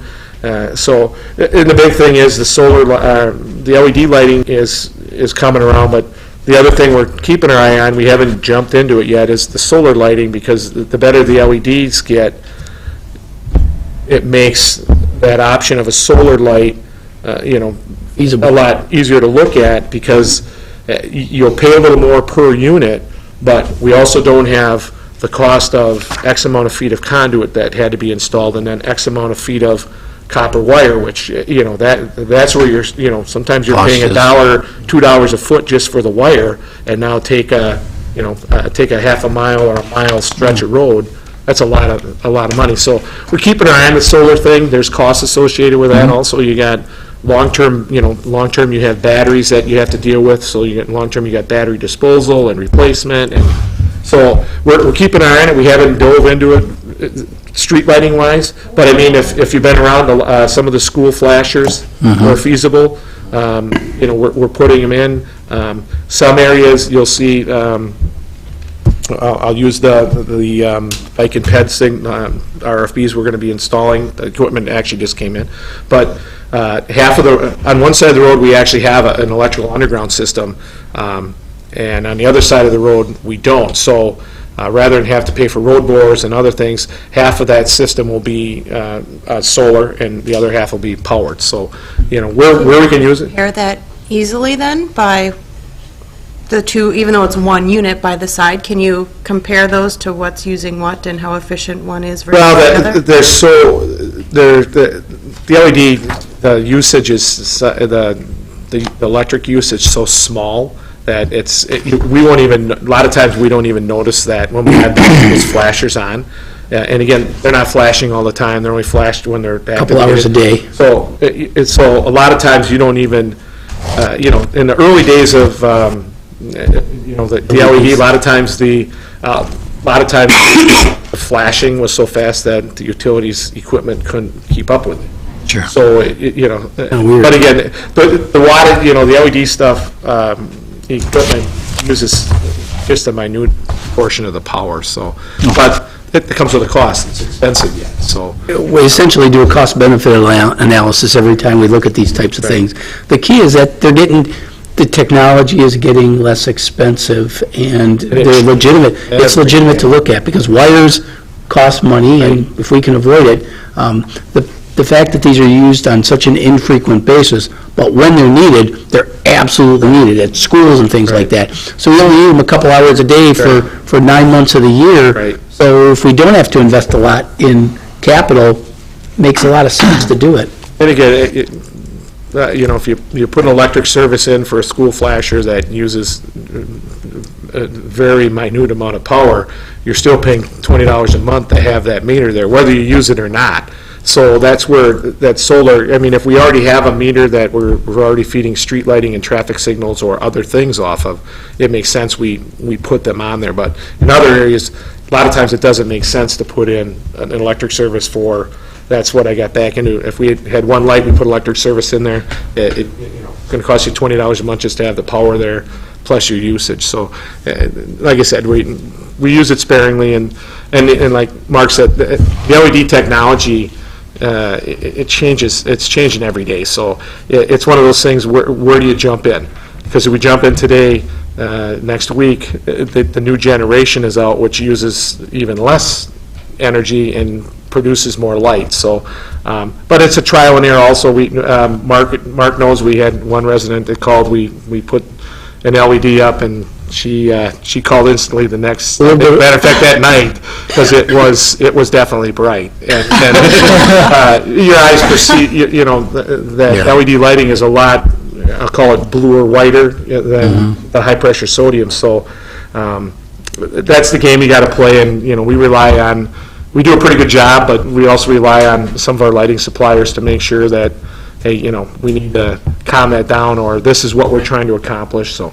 And like Jim said, I just ordered the lights for the ramp. It took quite a while to find an LED ramp light that was aesthetically pleasing and did a good job. And we settled on a light which has a nice feature. It'll automatically dim itself down with no motion. So in the middle of the night, it'll still be lit, but if someone comes walking through, each light has its sensor, and that'll automatically bring that back up to full brightness without your eye actually picking up that it's going from a dimmer state to a brighter state, so. Before Scooter geeks out on all this electrical talk, the one thing I do want to point out, and I do appreciate it, if you take a look at page 228, the number of LED lights, it doesn't look like a lot, but that's a 16% increase in the number of lights that Scooter and his staff have installed. And it's not just the electrical costs, it's also the replacement. The life of those lights is so much greater than standard incandescent or whatever the latest, greatest HPS. Less trips with a vehicle and a guy back to them in the long run. But So there's a lot of payback, and we're analyzing that on a regular basis.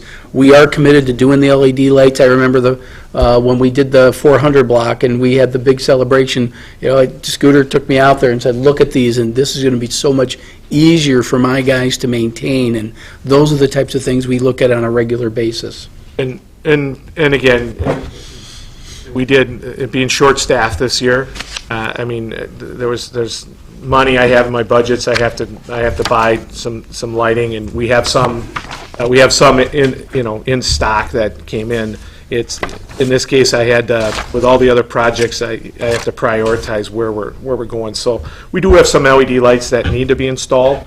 It's just that it's a matter of, this was not a good year to try and do it. So Do you have a target number that you try to install every year? well, it's more budget based, because again, how much can the budget, again, I think we were like 40 to 50 we were trying to do a year. Right, and again, and it's every year that changes a little bit, because that cost does come down.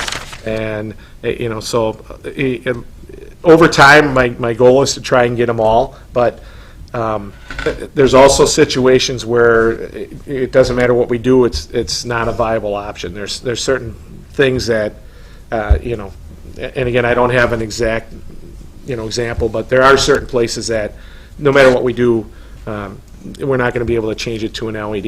And some of the big problem I have is that we have a lot retrofitting.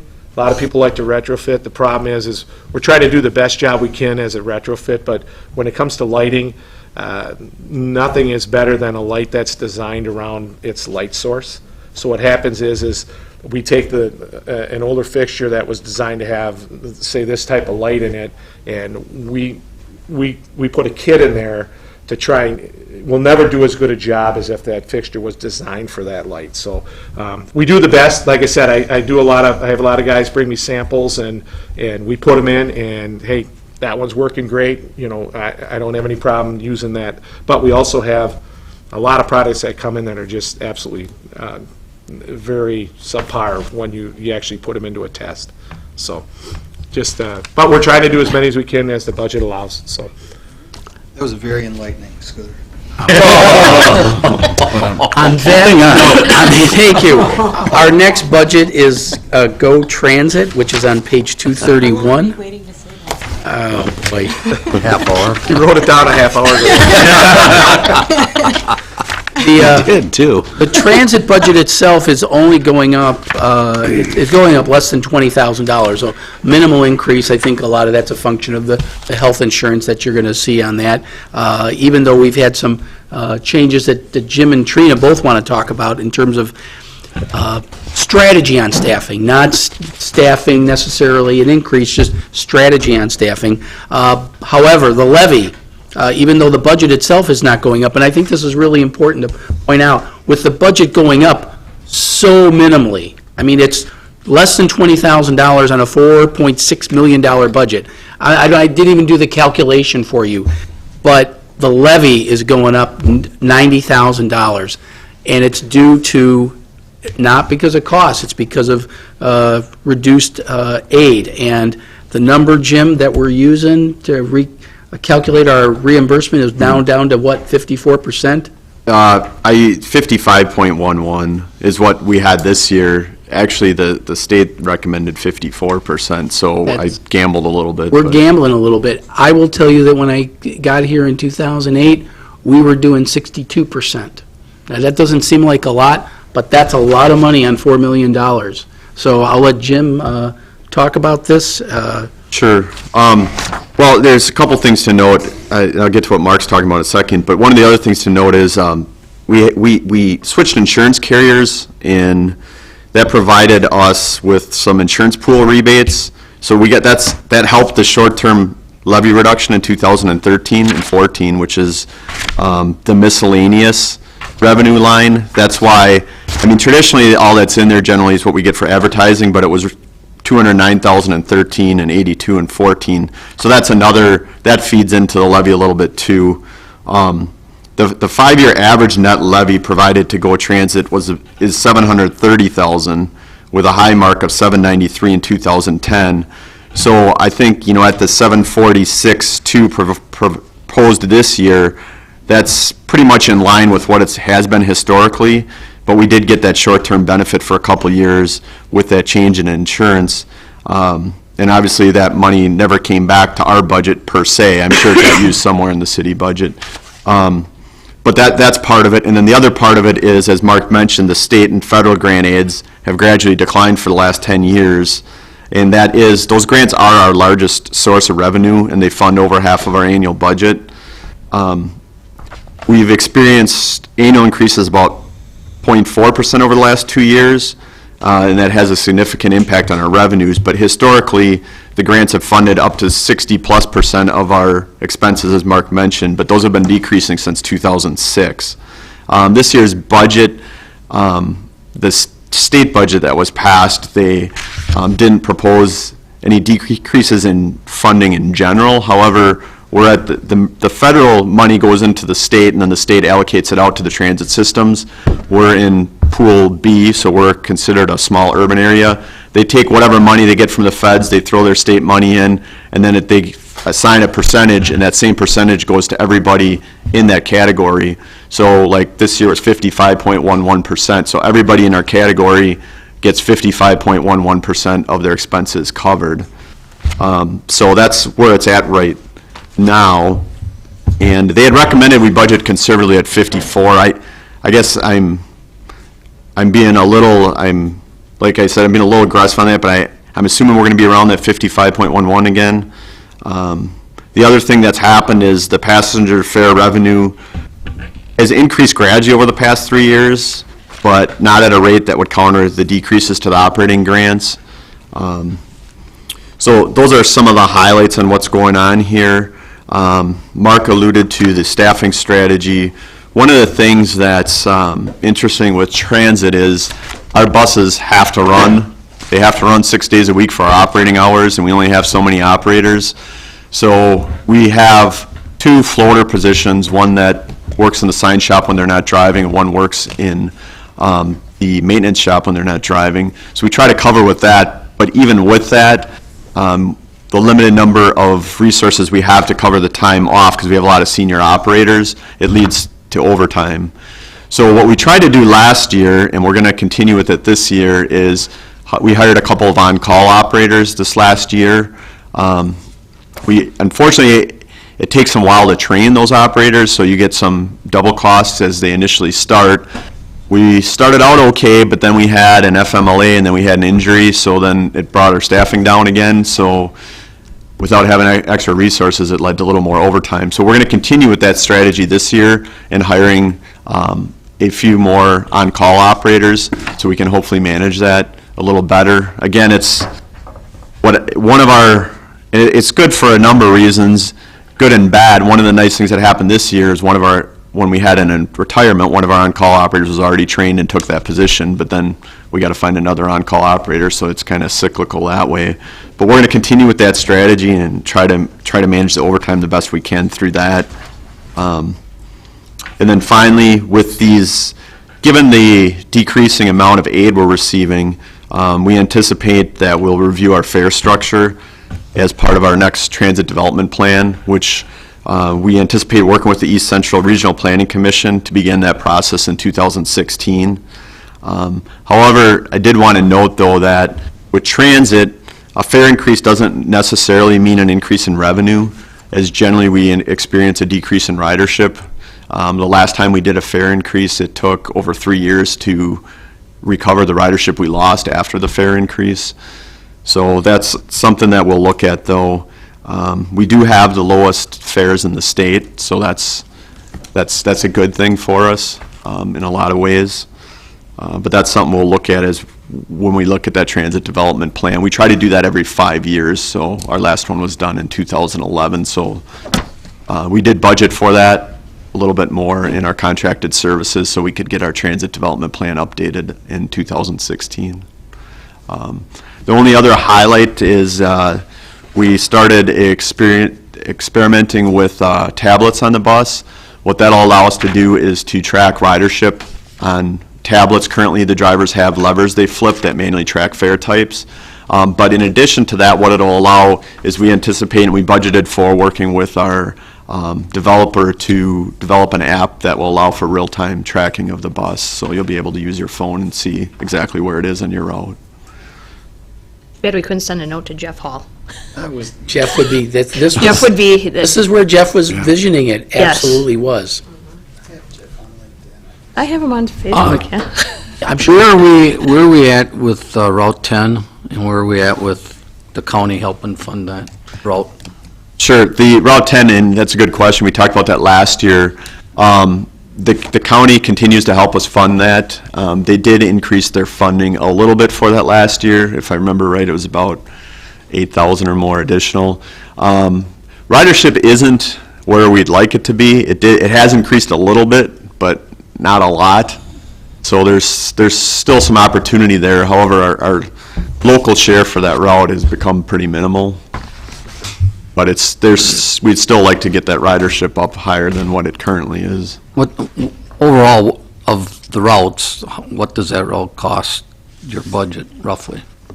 You know? I don't know off the top of my head, but... Because I know there's been, 5 years, 6 years now, they've been doing the budgets on council. Route 10 has always been the dinosaur in the room that's just killing everything else. And I know there was talk of making it an express route. That was a concern of Jeff, that we would lose the county jail and maybe some people going out to Parkview or that area, but I don't know what the funding being cut on transit and everything else that we can continue, and I know you said next year we're going to do a restudy of routes, but even with the county picking up more of the cost, I just don't know that we can continue that route. Even though I supported it not getting cut the one time, it did come forward to council, but that ridership doesn't improve. I just don't see how we can continue to subsidize it. Yeah, the local share, if I remember right, it's down quite a bit. It's in the $10,000 to $20,000 range, but it's funded heavily from the county. And then also we fold our grants into that.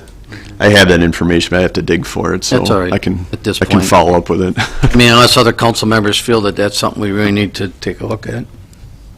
I just think next year when, we go through and we analyze and we assess the routes, I think the method before was like surveys, paper surveys. I'm still in favor, and I don't know how logistically we could do it with the drivers, but I think it's a discussion to pull them off the road and have a discussion with them. I don't think that's been done. Oh, it's part of the transit development plan. Yeah, I think, and I guess I can only speak from the last year. One of the ways we got feedback this last year is we did do a rider survey. We had a number of folks from the East Central, as well as myself and our staff went out, and we did do a ridership survey this previous year. We do get feedback from the drivers pretty consistently, just because we interact with them every day. But I know that was a criticism on when the new route system was developed, so we'll definitely take that into account when we're looking at this transit development plan this coming year and make sure that we get their input in the process. Mark, I don't know if you can comment on it, or the mayor. There was some discussion a while back, and maybe even 2-3 years ago, through either economic development or Go EDC or something to possibly explore expanding routes out to the industrial parks for like a second shift? Has there been any of that discussion going on anymore about looking to try to either get companies to buy into that to help offset cost or incentives to get their employees to take the bus versus, parking lots or parking all the time or increasing? Because there are some people that would probably use the bus to go to and from work, but, we stop service at 6 o'clock. There's really two answers. I think Mayor and I can answer the second part of that. The first part of it is, Jason White with Go EDC has had discussions with Jim and his staff and Alan Davis and his staff about gauging the interest from businesses. I think it's going to be a challenge to attract workers, and it's something that, even if it's 54% funded, if we can get the federal funds for 54% of it, and we can get the businesses to help close that gap, there may be some value to the businesses. They have to evaluate and see if it's in their best interest to do that to attract employees, whether it's early shift or late shift. With that said, the mayor and I, when we rode the bus, we heard it from a couple people that was a legitimate issue. That's right. Yeah. Longer hours of service.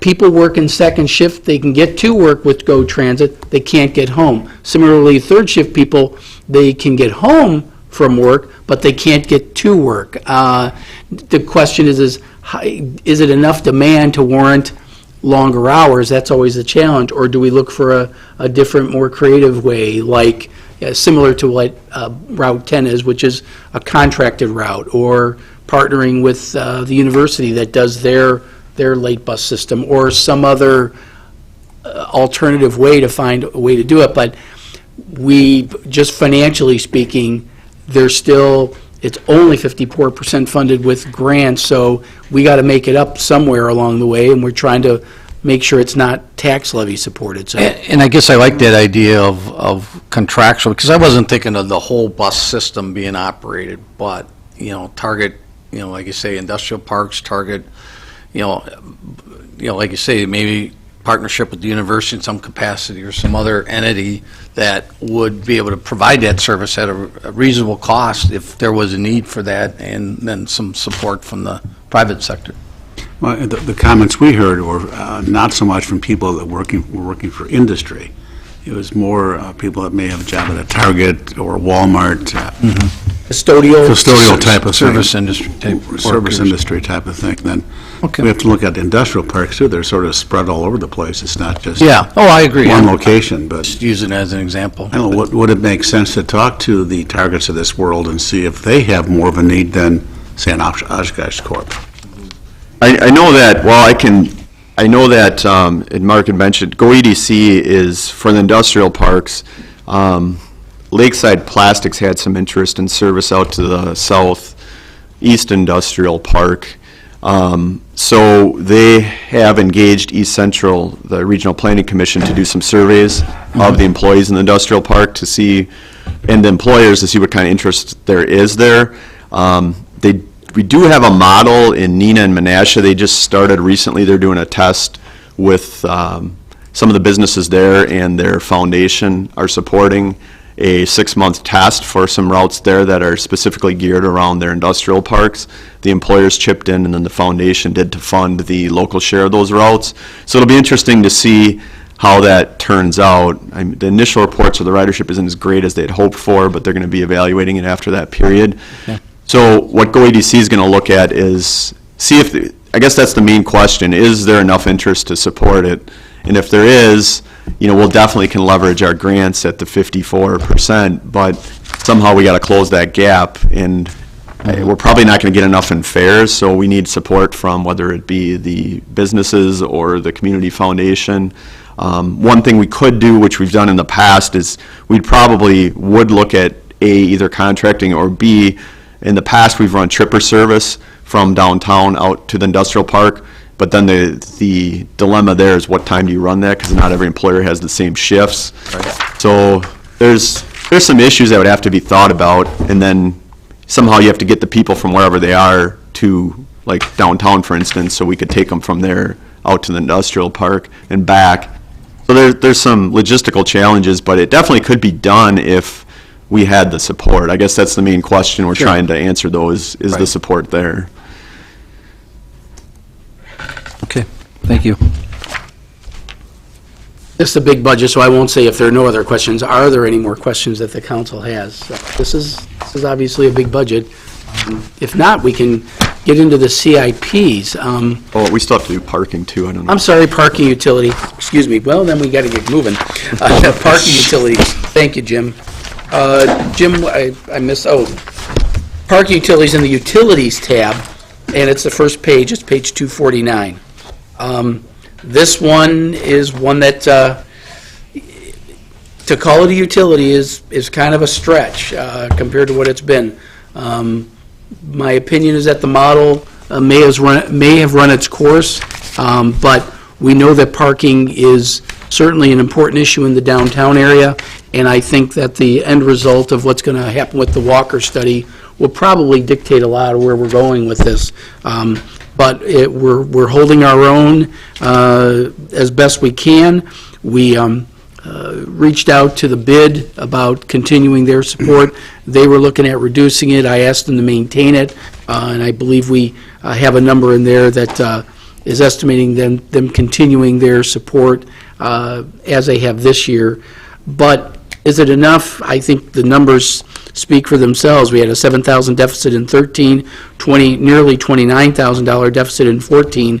We're anticipating a small deficit, but a deficit nonetheless in 2015, and then 2016, we're optimistic, but really, this is almost a placeholder budget until we see what happens with the Walker study and see if there's any new models out there. But the model's going to get replaced. I don't think that's any big news to anybody, but the model we have right now just flat out doesn't work.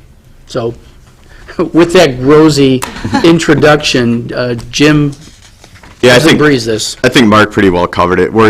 The key here is we need to see what the Walker parking study recommends, and they're heavy into their analysis. We meet with them every other week.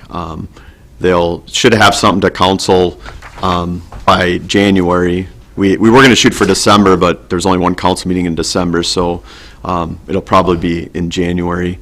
But they're working on it. They've done quite a bit of progress, both looking at parking supply and demand. They've done some counts, and they've split it into zones. And one of the things we asked them to do was to evaluate the financing of the parking utility and make some recommendations for what they think, how we can finance the parking utility downtown and what that model would look like. I know some of the things they're looking at, not necessarily from the financing, but they're looking at better marketing of parking, so people are more aware that where parking is and that it's available. From the financial end, one of the things they've talked about is market-based pricing, so maybe it's more expensive to park real close and convenient, and maybe it's less expensive if you got to walk a few blocks. Those are some things they're looking at. But I think they've done a really good job so far, and we're excited to see what they have to propose. This budget's kind of, as Mark alluded to, basically it looks, the only reason it looks like it's coming out of debt is because the capital portions of that budget, so the infrastructure has mostly been funded through the CIP process and through the general fund. It doesn't mean we're making money on the parking utility. It just means that some of that long-term debt that was assigned here has been paid off, and the newer debt's being assigned through the CIP process to the general fund. Yep, nope, you hit the head on the nail. Debt is retiring at this point, and new debt is not being assigned to the parking utility. It's staying under the GO borrowing. So it truly, at this point, it's not covering and hasn't covered for at least the last 2 years that I have worked through it, any of the debt it's incurring. I would add just sort of an anecdotal piece of information. I was having a discussion with Mayor Hanna up in Appleton because they had also had Walker do a study for them. And essentially, Appleton's woes are our woes. The model of the structures paying for themselves. They don't pay for themselves. They cover basic operational costs. And I guess not any different than what we were talking about earlier with golf. The capital costs are typically borne by the municipality, and the operating costs the utility covers. But in reality, that doesn't meet the definition of a utility. That really is a, what would you really call it? It's not a proprietary fund anymore when it's not doing that, but like a special revenue fund. The city definitely needs to address this fund balance in the very next, in future budget cycles. The fund balance isn't going to unbury itself, and we're going to need to find additional funding mechanisms for this fund. your laughter says it all. I mean, when you recognize that it's It's a placeholder until that study's done. Yeah, but we're not alone. I mean, I don't think that that's, unless you get to an area with high demand for parking and, you know, you literally have to look at larger metropolitan areas. Madison, I don't even know if they cover all their costs. Milwaukee, you got a lot of private parking. You get to a Chicago, you know, larger cities, they're charging you, you know, $30, $25. $30 a day, yeah. So you're paying $600, $700, $800 a month. You're paying as much on a rent here than you do for parking in Chicago. So it's a different market, but transportation is something that does require somewhat of a subsidy. But it's here. You're aware of it, and that's probably the beginning of solving the problem, is you're aware of what the problem exists and what likely needs to get done to I don't say fix it, but maintain it. Long-range finance won't take this one on. No way. I think you'd toe tag it if you did. I mean, so we have to recognize what it is. It is what it is. The model that was done 30 years ago when this was created, it made sense at the time, but it's run its course, and sometimes you need a brand-new model, and that's what Jim's looking forward to with the Walker study. Just as a side note, when we were in Pittsburgh this weekend, it was interesting to see that how they dealt with parking in a couple of areas is like an actual building. You can tell where they kept half of the building, and then they had their own parking structure with the other half that was there. And it was, I mean, not large, but I'm assuming to put their employees or whatever, but it was actually where you could tell it was one building, and it looks like they literally just said, we'll do offices here, and we'll provide our own parking ramp here. It was only like 4, and it was the same size of the building. It was really unique. We've seen that twice in 2 circumstances where you could tell, like, it was just a tight fit. Is this new construction? No, take an old existing. Okay. Well, I think what we saw in La Crosse a few years ago was pretty impressive, too. I'm not sure how they've done it, but their parking structures, you can't tell if they're parking structures. And this is new construction. It's a mixed use and very attractive. Yeah, La Crosse actually at one point used one of their parking structures, they have the transit utility, the transit's on the ground floor, so they leveraged some funding to do that when there was funding available, but so that helped. But yeah, that's kind of the new trend, is they're doing those mixed-use buildings with parking on the upper levels. This was, I think, the one on La Crosse, too, is a mix of retail, some apartments, the parking utility, so. Well, I don't want to ruin your appetite for lunch, so perhaps it'd be best to go to CIPs. I'd suggest perhaps maybe we start with traffic on page 30, 2016-30. I'll let Jim and Scooter talk about the projects themselves, and they're really more equipment costs. And on page 31, the main thing I want to point out is because of the nature of these improvements, we've funded this completely with general fund money. You know that we've identified some general fund support for our CIPs. When you break these projects down, and I use that term loosely, they really are a lot of lighting replacement. It really doesn't meet the definition of a capital improvement. We have it in our CIP because we've traditionally had it in our CIP, but they're getting funded with cash because that really is the appropriate method, because when you look at these, a lot of these are one light at a time.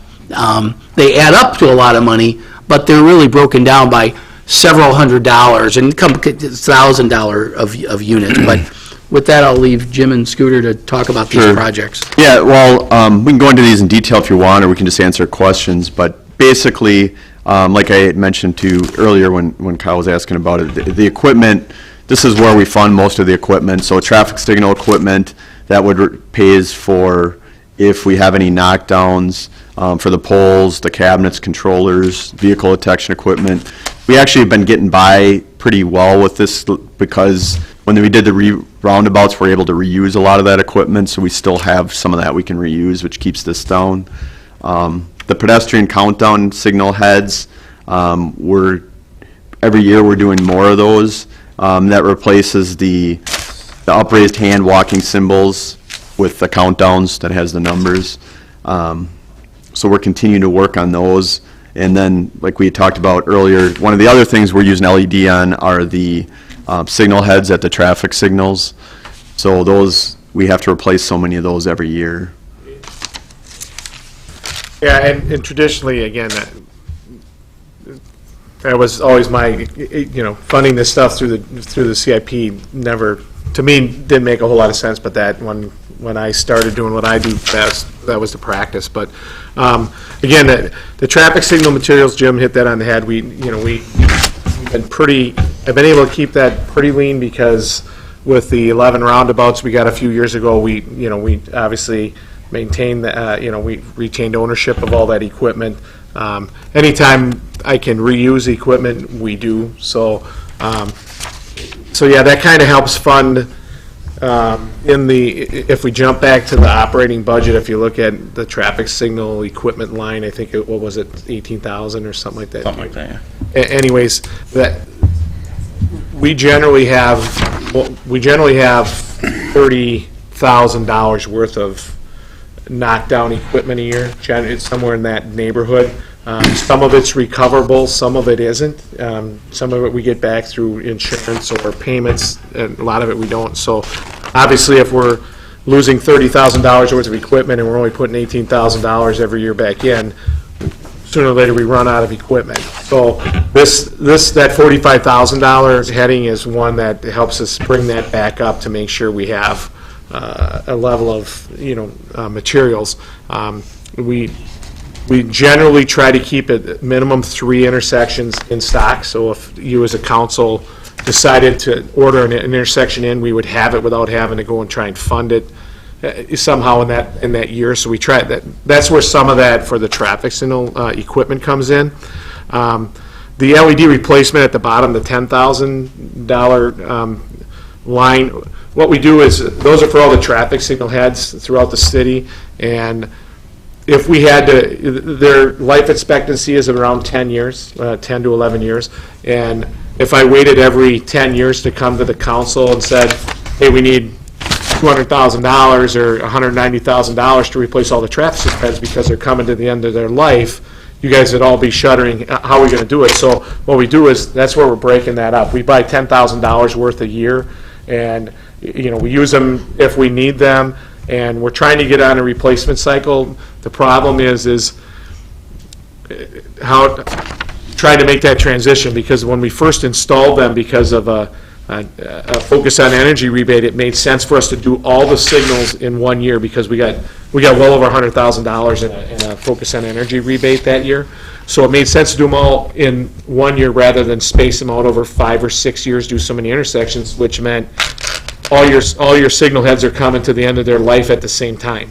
So in order to get on a few-year schedule, what we'd have to do is take signal heads that are only a couple years old, take them, discard them to try and get on that model. So that's where we're trying to do this $10,000 a year.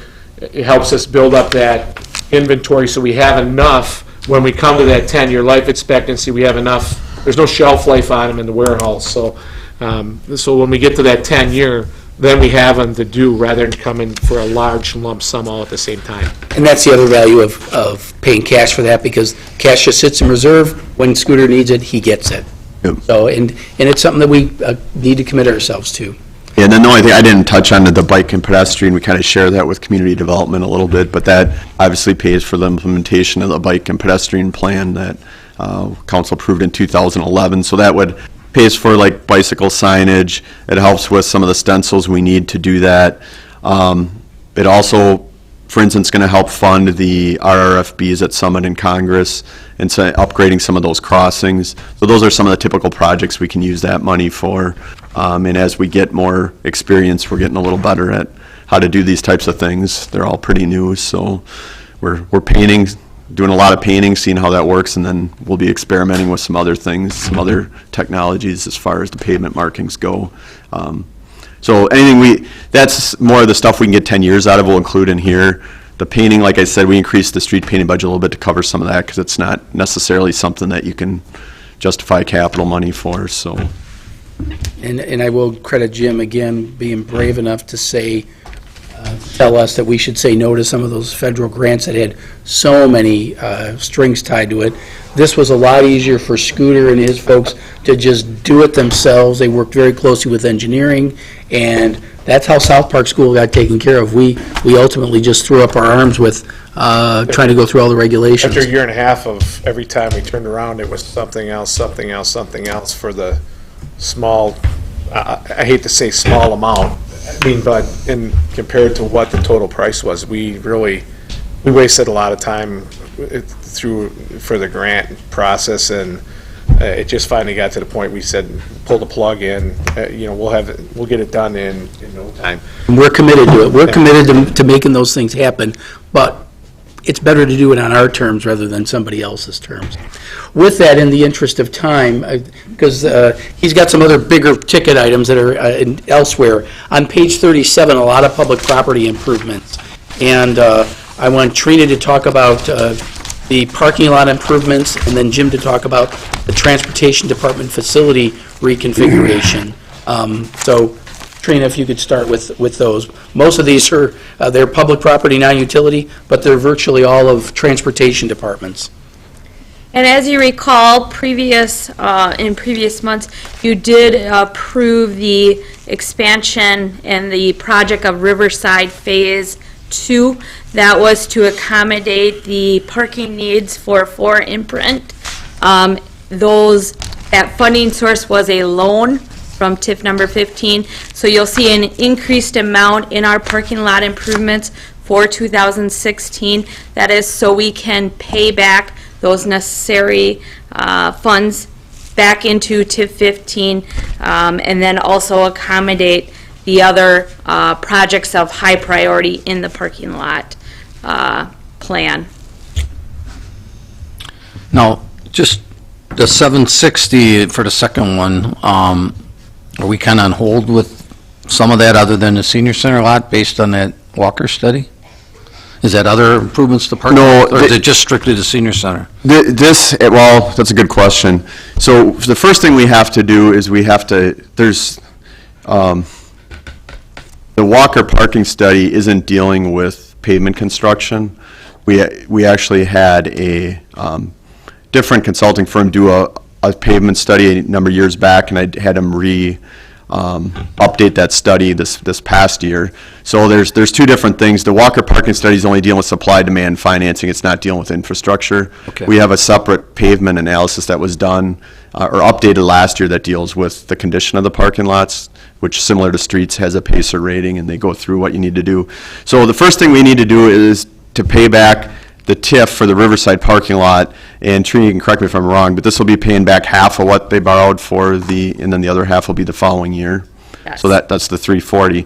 The 760, this, I put this together before we got going with the senior center parking lot. We ran into some issues there, so they're going to do phase 1 and 2 and do the whole senior center parking lot for the south facility in 2016. That's mainly what that pays for. Once we get that bid out, then we'll have a better idea if there's anything left. There's a number of priorities. They recommend, I think it was like 1.7 million a year to maintain our city parking lots, but this is just not municipal parking lots. When we did the initial analysis, all the parking lots in the city owned were put into it, so there's Parks parking lots in there, there's fire stations, there's the public safety lot, so there's our lot over the transit building, there's all the lots were put into that study, and they're being financed out of the CIP, out of the money we put into the pavement here. Okay. So anyway, after the senior center, the highest recommendations were Red Arrow Park, which has a number of subsurface issues. And then there was, I think the next one, there was another park, and then there was the fire station, I think was on Washburn. But we need to see how far we can get with the senior center first, and then once we get those bids, we can see if there's enough money to do another smaller project or not. And when we do those parking lots, that includes upgrading our lighting and stuff in there, or? Correct, yeah, and the model we try to go with is the model that you see out in City Hall's parking lot. Sometimes senior center is a little bit more of a stretch. There's not a whole lot of need for the decorative style lighting there like we have in the pedestrian walkway areas, but traditionally we're trying to, use the taller. Where that's a shared lot with the boat launch, do we get any revenue through the boat launch fees for that parking lot? Or should So we? it would be awfully difficult because that issue goes up periodically about when we're ticketing there, when people are using it at the senior center. So Jim's trying to, and Ray are trying to work together to get some flexibility so that during times when fishing is not on demand, that we allow people from the senior center to park there. It's pretty obvious when people are parking a boat there for boating, but it's, Well, I was just thinking, improving on the lot, I mean, the boaters use the lot too, and so shouldn't a little bit of percentage of the boat launch fees, because we use the other fees at other boat launches for improving the parking lots and things, that there should be a little bit of money coming out of the boat launch fees to help offset? I would imagine that the Parks Board would get a little protected. Well, I sit on the Parks Board, so I can bring it up if you want me to. I'm just saying, I mean, it's a policy shared lot. issue, so yeah, It's a shared lot, and that's what I'm saying, is that, We had a lot of meetings on we've had quite a few on voters versus senior center stuff, staff meetings. Yeah, there's, Trying to figure out how it all works. I'm not saying they gotta pay for the whole thing or 50/50, but, a little bit should offset the cost, because it is a joint lot. the nice thing, well, one of the nice thing about doing the senior center too is I know that Mark and Ray have some things they want to improve at the senior center that with doing the parking lot, once we get the contractor out there, they're hoping that they can maybe do some alternate bids and they got some sidewalk work and they want to make the boat ramp accessible. So there are some, like that is going to be funded, I know, out of the parks budget, like the accessibility upgrades to the docks there and the boat launch. So Okay. yeah, I don't know politically how that would work, but Parks is getting some benefit and paying for some of the benefits that they're going to get in conjunction with redoing the parking lot. Okay. And then the other thing I guess Mark wanted me to touch on is the Transportation Department facility reconfiguration. This isn't going to be funded through levy dollars. It's going to be funded by internal transit department funds. And basically, we have a little bit of a balance due to the fact that each year we get our funding, that percentage is based on our budget. It's not necessarily based on our expenses. So past years, we've been under our budget, but we've still got, once the states and feds set that amount, they fund it. So if we get 55%, they fund 55% of our budgeted expenses. So if we come in under budget, we still get the same amount. So we've actually had a little bit of for a number of years, we've came in under budget, so we had a little bit of money left where we can dedicate it to something like this that benefits our department. But what this involves is improving the accessibility and the security and customer-oriented improvements at our building. And I don't know, I think I think almost all of you have been over to our building. If you come over to our building and try to figure out where to go if you're a customer, it's not easy. There's no real path to get you where you need to go to purchase your bus pass. You see me first. Yeah, there you go. Well, that's say enough. Ouch! Did you say ridership was low? Just kidding. Yeah, it was never intended to be customer-oriented, but it needs to be customer-oriented. And then just ADA, it is totally inaccessible. Truly, it's a reuse of a building that we built. It was a waste-to-energy facility. Yes. So It didn't work. And then the history of it is back in, I think, when Mark Huddleston was hired. In the 70s when we took over the private bus company, that building was renovated to fit the bus garage into it, and It was really a garage. It's a reuse of it's a reuse of a reuse. It was a garbage truck storage facility and an incinerator building is what it really was. So. Yeah, so knowing, like, in coming after Ray and hearing you talk about the building there, I mean, our building's not probably as high on the priority list, so we know we're going to have to maintain the use of it. So doing some of these upgrades will help us extend the useful life of the building. It'll help make it more customer-friendly. Like Mark said, we had actually an architectural firm, when my predecessor was here, did an assessment on the building probably 3-4 years ago that we never got funded or never got acted on. So we'll work with that architecture firm again, and then they had recommendations for accessibility, like in our customer service area, making that more accessible and customer-friendly. Another thing, we don't have any really training facilities. All we have is the lunchroom, so this will hopefully get us a room for our drivers to train. And then one of my big concerns since I've been there is security. I won't get into the specifics of the security concerns, but we get revenue. We need a secure area to count that revenue. There's a number of security concerns there as well for the safety of both our staff and we've had the police department look at it a couple times too, and they made some recommendations, so we'll incorporate as much of that into it as we can. Yeah, the more welcoming we make a facility, the more secure we need to make it. It's that balancing act.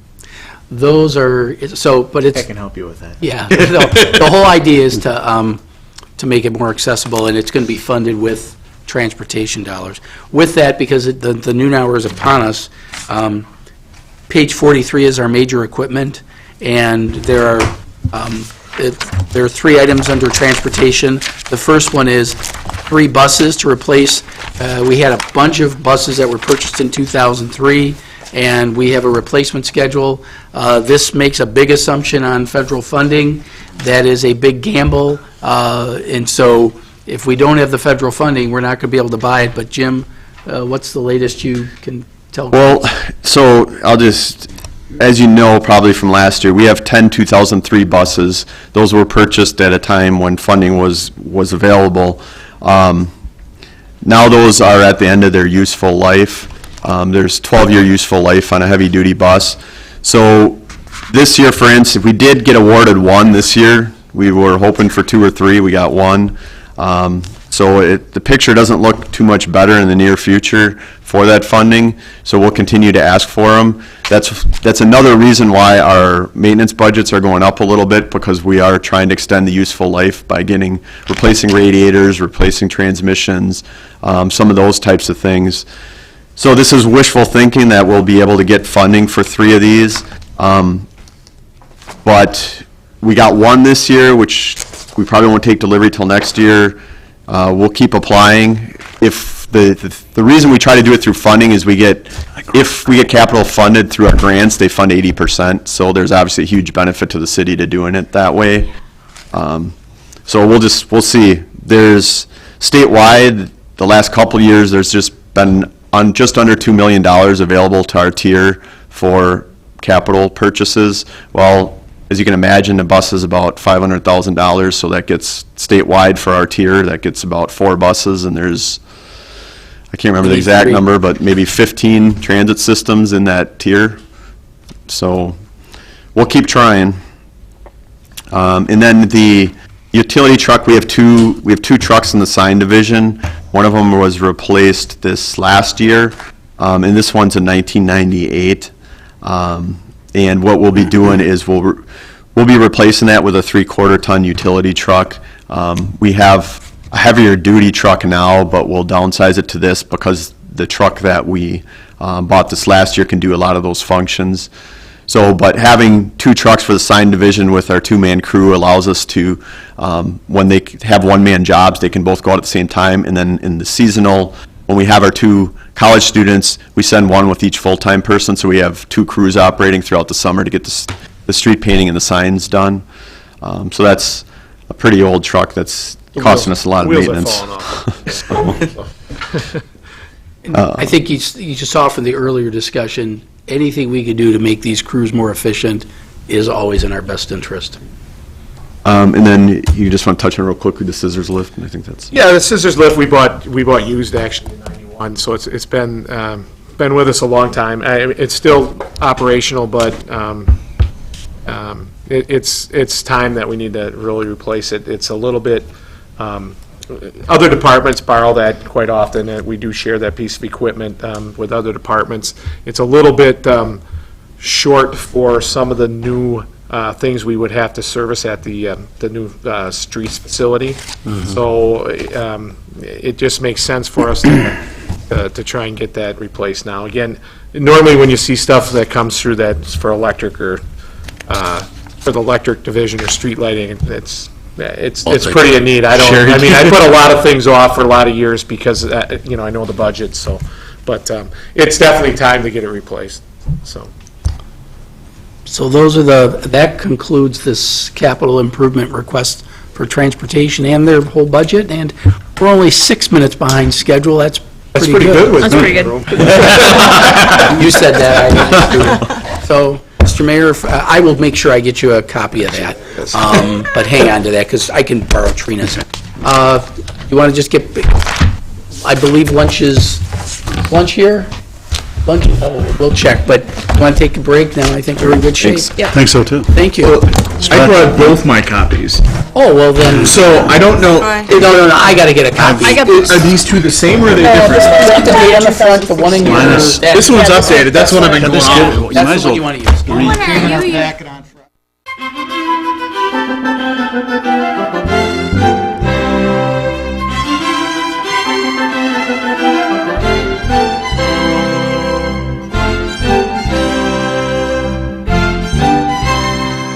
The Oshkosh Common Council is currently in a break. Please stay tuned for continued coverage. For broadcast times of local government meetings, check our website at oshkoshcommunitymedia.org. You're watching City Cable 10, your source for government programming in the Oshkosh area. Simulcast on 101.9 FM WOCT and streamed on the World Wide Web at oshkoshcommunitymedia.org.